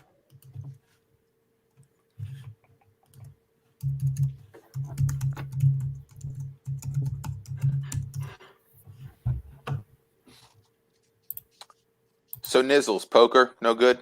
oh yeah, sorry. So anyway, That's all right. I cut 'em off. New York City back in the in the 2000s, played at all the fun underground clubs, all the Oh, wow. had a whole crew that would play, every night of the week, a bunch of guys that did it full time, went out and played in the World Series main event a bunch of times. So just kind of always been a big part of it. Thought about giving up full-time job to go do it, but probably luckily I didn't, especially after it got shut down online. So just been a huge hobby for a long time. And then now you got this. So you're not playing any poker anymore? I am not. No, it's one of those old screen names that, when you first logged on, they asked you what your screen name was, and then you realized it was going to stick with you for like 20 years. Got it. What does it mean? It's like having the nuts in poker, the nizzles. For shizzles. All right, I'm on the clock here. Who do I got?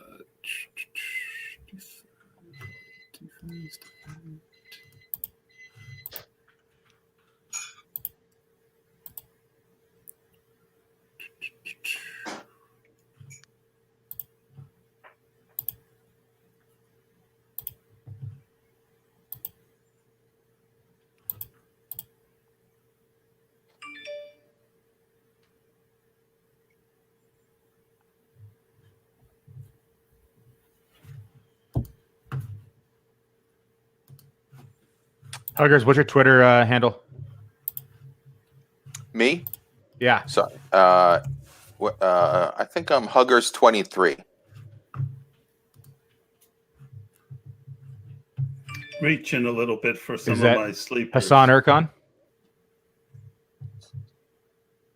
Are you Hassan Erkan? I'm not Hassan Erkan. No offense to Hassan, though. Wait, give me a second here. I'm on the clock, and I will. Hassan what? You would think I would know my own Twitter handle. But again, the It age. changed. Yeah, it says you live in Istanbul, if that's you. It's not me. That sounds pretty cool, though.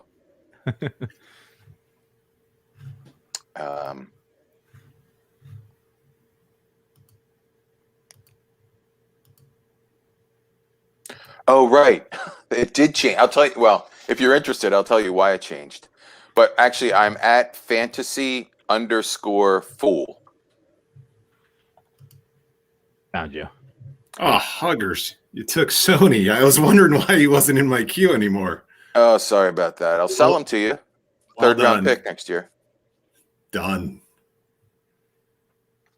Once No, I get through trading with Billy's team, of course. Yeah, I actually had to change my Twitter handle, and I'm hoping that this doesn't go any further outside of Todd's 7,000 podcast viewers, because lose the 0.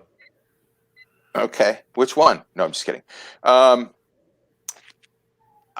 was out with my wife, and I had a couple beers, and I came home, and I tweeted something at somebody as kind of a joke that when I kind of sobered up a little bit, realized it wasn't as funny as I thought, and the Twitter And police. neither did the authorities. Correct. So, as Todd Hunter, I am banned for life, but here I am, nonetheless. That's awesome.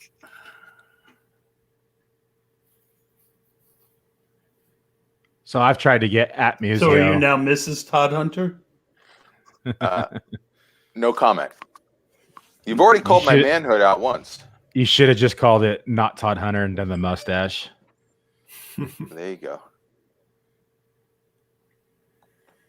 Well, I think that we've kind of shot our load on the podcast, but we'll finish it up. This has been fun, guys.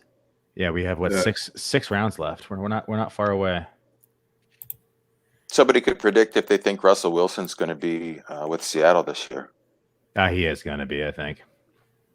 All right. Yeah. Lucio, do you do your own pod?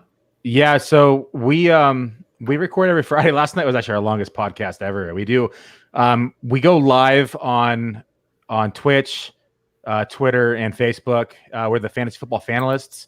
It's probably going to be changing next week because I write for fantasy data and we got something in the mix. So I hope it changes. My podcast is every Friday. Is it? Yeah. Yeah, so we're going to be adjusting here starting next week. We have some big news being announced. That's not fully official, but should be next week. You joining a big site? Yes. Yeah, I think so. So it'll be official once it's all kind of written down and we go through all the details. Oh, that's cool. Congrats. Congratulations, almost. Thank you. Yeah, it's I'm You excited. got a great voice. I people say that I'm like, oh, I'm glad I don't sound like a little girl. You know, Not that there's anything wrong with that. Wow. I have old man humor. You know, back in my day, there was almost nothing you couldn't joke about. It was kind of like even if you did say something you shouldn't, you know, only 5 people heard it.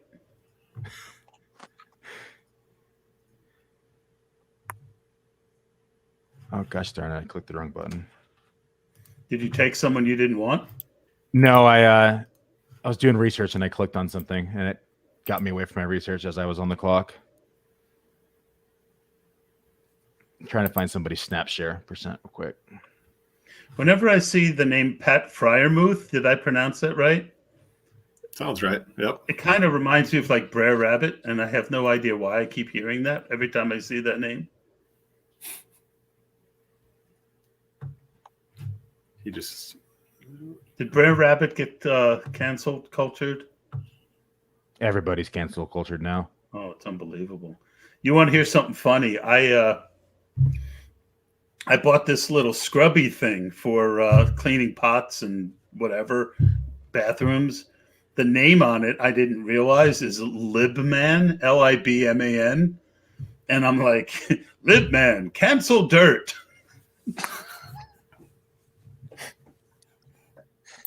Hunter's looking at me like I'm crazy. It's appropriate. You're not wrong. It's just funny to me. Libman. It's also good on snowflakes. He cancels everything. Dirt, grime. He won't even clean your mind if it's dirty. So these rounds, I always had like a go-to, like 3 to 5 players, and it's just free agencies changed that. Yeah, and it gets worse after the draft. Yeah, These exactly. become a lot less fun after the draft. Like Although I've they been do- drafting like James Washington like clockwork in these drafts, and then now it's you just can't do it. I had so much James Washington last year. I bet that he would beat out Claypool, and I was wrong. So I was not my guy. I already took my guy. I took him early in this one. Travis Fulgham. I mean, he outplayed. I mean, he was just kicking complete ass, and then all of a sudden, dusty old Jeffries comes back, and they put Fulgham on the bench. It made no sense. He was I actually don't get that. he was a top 10.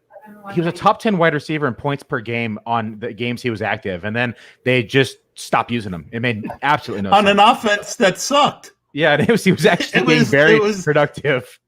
So I don't know, like here, let me look at my ADP on Travis Fulgham.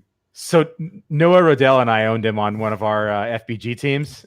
Oh, is that your partner? It's one of them, yeah. And we were just so salty. We were just about Travis Fulgham. I'm just like, well, Noah's fucking brilliant. He's a human calculator. I mean, that curve on Fulgham's chart was just whoop, straight down. I got 43% Fulgham right now. Careful with Rager coming back. What's that? Rager coming back. That's I like Rager too. I like Rager too. I've got a decent. How much Rager do I have? Yeah, 29% Rager. If what happened to Fulgham happens to him, he'll have Rager mortis. See, that was just for you, buddy. Just for you, Single D. That was awful. Thank you. Yeah,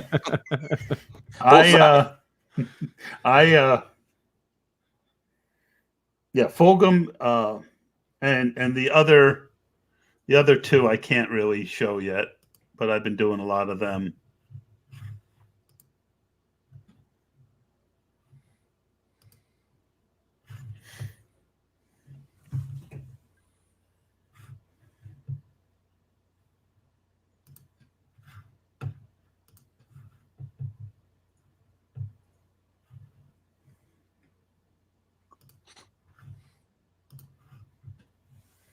I think that's my first Van Jefferson share, but he's kind of interesting. He certainly flashed as a rookie. And that's another one where Everett being gone could open up some more targets for Van Jefferson. And sorry, is Josh Reynolds gone from there? I don't know. I remember he doesn't come up at all on ADP anymore. Yeah, I don't think he's even on the team. I think he got released. I remember I used to subscribe to Matt Waldman's thing, whatever that's called, his annual newsletter, and he loved that guy. Yeah, he was his number 1 or 2 wide receiver that year. Yeah, it says that they're not expected to re-sign Everett or Reynolds is the last news. Wow. Single D, are we doing the hardway draft again this year? Looks like it. You're not in Hardway anymore, so no. I'm not? I used to be. I've been in it 2 years. I made the playoffs both times. You guys can't have that league without me. Wait, you were in it last year? I'm not in the chat. You weren't in it last year? You were in it last year? I was with Kirk Kikis. We teamed up. Oh. Well then, yeah, you should be back in. Okay. Sorry, I know that's... I got to get you back in the chat. Yeah. Hold on. Nuzio, you're attacking that Detroit offense, I see. One of them is bound to be the wide receiver one. They got to throw to somebody. They have to. Unless they literally run the ball like every play, right? Yeah. So if I can get a wide receiver one, I don't care if it's the worst wide receiver one in the league in round 21. I'll do it. Yep. It's a one. That was like grabbing Darren Waller in round 20 like a few years ago. Gosh.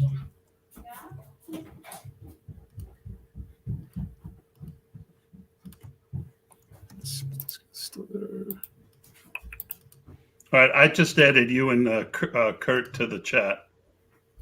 Thank you. Actually, I didn't. It says I can't add you to the conversation right now. I'm banned. Are you banned? You're not banned on this platform too, are you? I don't think so. I shouldn't be banned. I'm like Jerry Seinfeld at the fruit store. Kurt's in the chat, so you'll hear it through him. I'm the one who got him in. How am I out? All right, that's all right. You're just not in the chat. All right. And are you the chat master? You can't add me? I tried. It didn't work. Oh. Here, let me try again. Lock it in. I own every Detroit wide receiver now. You got Amendola? No, not Amendola. I always call him Almond Donuts.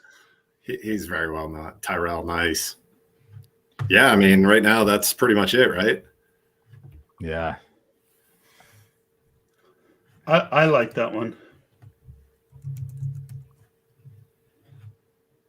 I like the play. You can't add them. I can't add you for some reason. Ask one of the other guys to try and add you. All right. I don't know why. We kicked Crack out. I didn't kick him out, but I don't think Crack's coming back. It's a little bit of a political melting pot in there. Well, it boiled over, and I don't think Crack's wrong. I think he was actually right, but he couldn't let it go.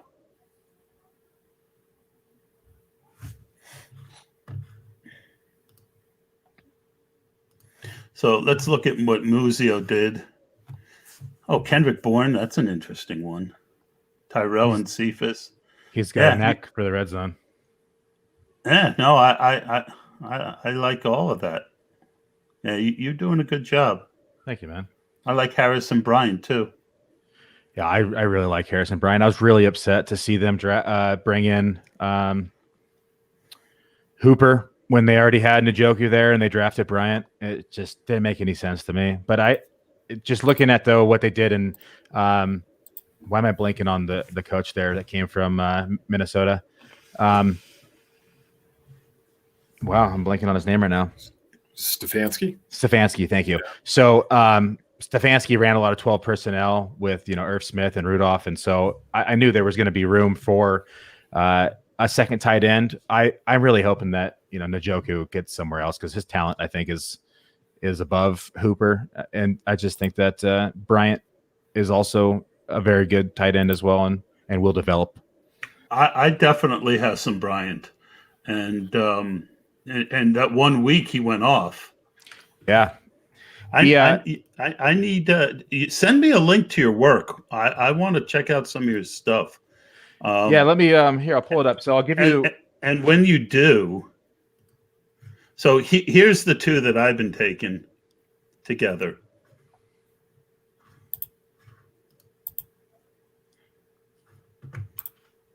Late. Well, I'm going to send you in Twitter right now. I'll send you the website that I made, and then that's just my side gig right there. And then I write for Fantasy Data, and then everything for our show, our podcast, and everything's on there. I definitely want to have you on more often. I'd love to. Yeah, definitely. And if you ever need a best ball guy for your pod, I would absolutely do it. Yeah, we should schedule something. We'll get you on with Bradley. Bradley's my co-host. He's a good guy. What's his Twitter? He's at FF Stalder, STALDER. Billy, what's the focus going to be? Is it best ball? Is it everything kind of? No, so I already follow him. He follows me too. Yeah, we decided. I hate the term expert, right? I just think that there's always room for error, and the word is analyst. Exactly, and so for us being fans first and analysts second, we decided to be fanalists. So we kind of collaborated those two words and made our work the same. I didn't get that. That's what you did. That's so funny because that's what Evan Silva said to me once. I go, I hate the term expert. He goes, no, you're an analyst. I go, Well, Evan Silva said I'm an analyst, so I guess I'm an analyst. Yeah. So Bradley's famous thing is Matthew Berry liked one of my tweets, and so There you go. I'm like I just kind of think of myself as a fat guy who has fun talking. So for us as the fanalists, what we do is at the beginning. So last year was our first year in the podcast, and I've always done like my own projections and have used them and my own rankings and used them in FFPC and in Dynasty and MFL and now on Sleeper. But we've since now gone through and we'll do every team's projections. We'll actually rank every single player. We'll do every projection, every single snap, and we'll say, hey, X team's going to run the ball 250 times and break down every single share to every single running back. And then from there, create our rankings off of those breakdowns. Well, what we'll do is the podcast is we'll do a projection for every team and we'll run through like 4 teams a show. And, Gotcha. and we do, once we hit all that. So we have a few of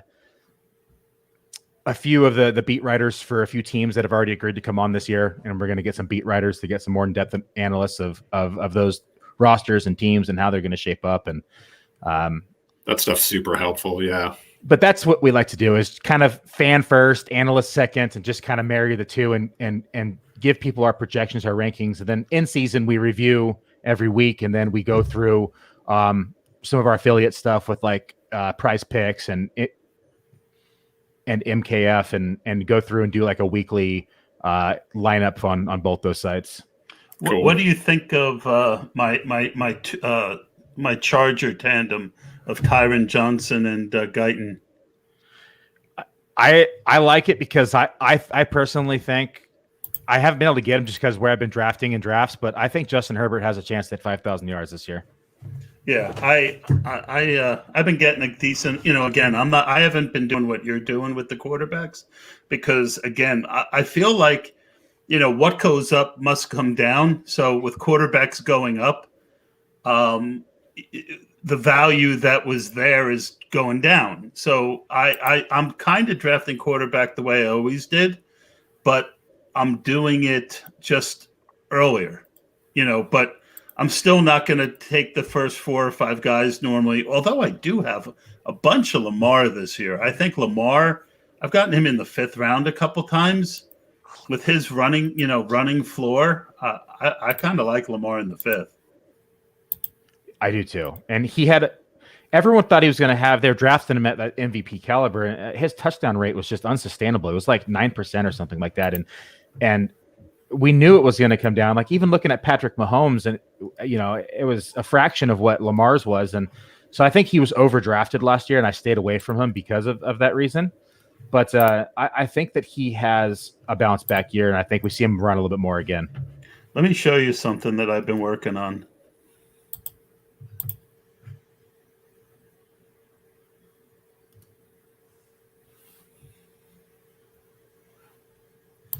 So this is, can you see it?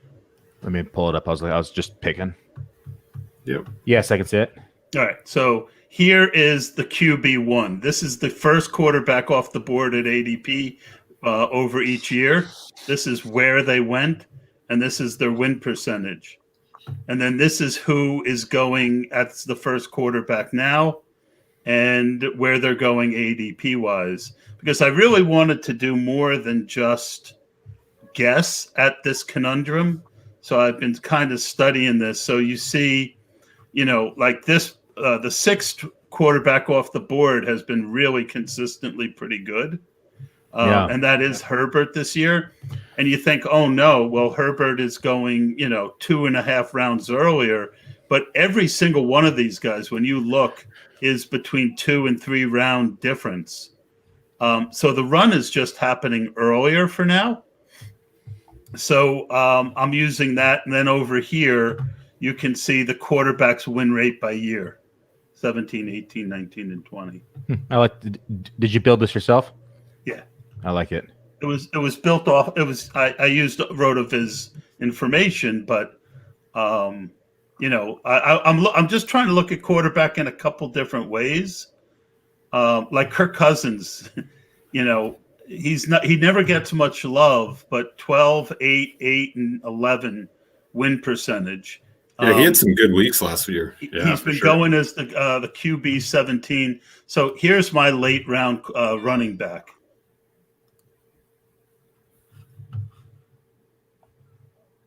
Yeah, I get it. I'd be curious to see that spreadsheet kind of overlaid with our fantasy efficiency chart. Like, so if you go to our site real quick that I sent you and go to the resource tab and go to fantasy efficiencies. Give me a sec. I got to make a pick. Yeah, do your thing. Man, not as many wide receivers left as normal. No one really jumping out.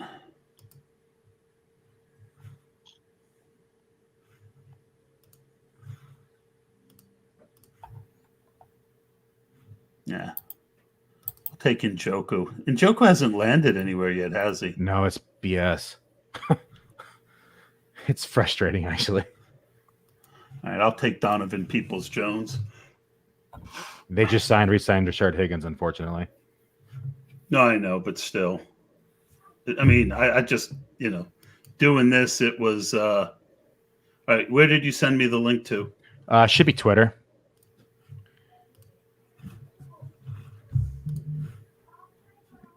I built this site it's been about a month and a half now. It's taken me to build this thing.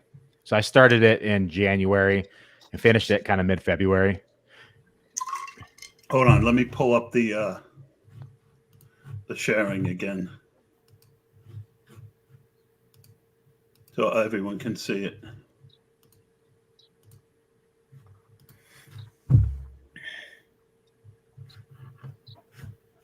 All right, where do you want me to go? Go to resources and then go to fantasy efficiency. Racehorses? Yeah. Resources. Okay. And then fantasy efficiency.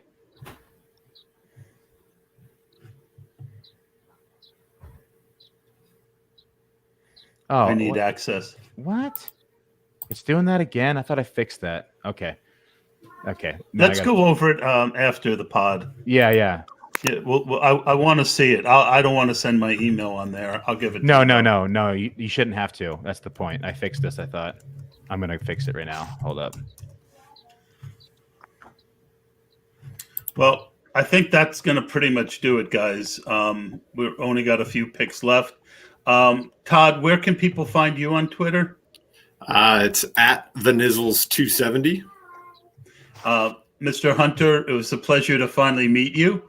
And I appreciate you on Twitter and as a friend. I know we bust each other's chops, but I think you're a good dude, and I'm glad that you're part of my circle. Mr. Muzio, very, very impressive. I am looking forward to getting to know you better. Yeah, me as well, man. Thanks for having us on. Yep, and we'll do some more of these live drafts. I think they're pretty fun. They are fun, and it's just a way to collaborate and share thoughts and get other people's opinions on players. Yep. All iron right, sharpens iron. That's going to do it. Mr. Nizzles will take your money at poker, fantasy. No Where doubt. do you live now? You left New York. Where do you go to? So I lived in Telluride, Colorado for 8 years, actually. Are you stoned? No, I'm not. It's actually the light, but I'm probably the only guy in Colorado that didn't smoke weed, really. So yeah, believe it or not. But You're that guy.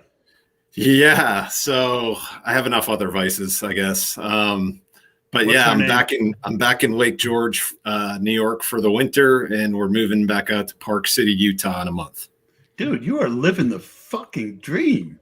So- New York, Telluride, Lake George, and what's Lake George like in the winter? Cold and gray. Cold and gray. Cold and gray. All right. That's that Goldman Sachs money, I think, right?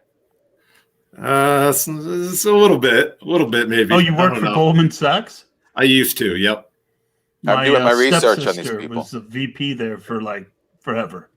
Yep. But wanted to move out west, live a different life for a while. So, What did you do for them? Rape, pillage, or plunder? I was just a trader. That's all.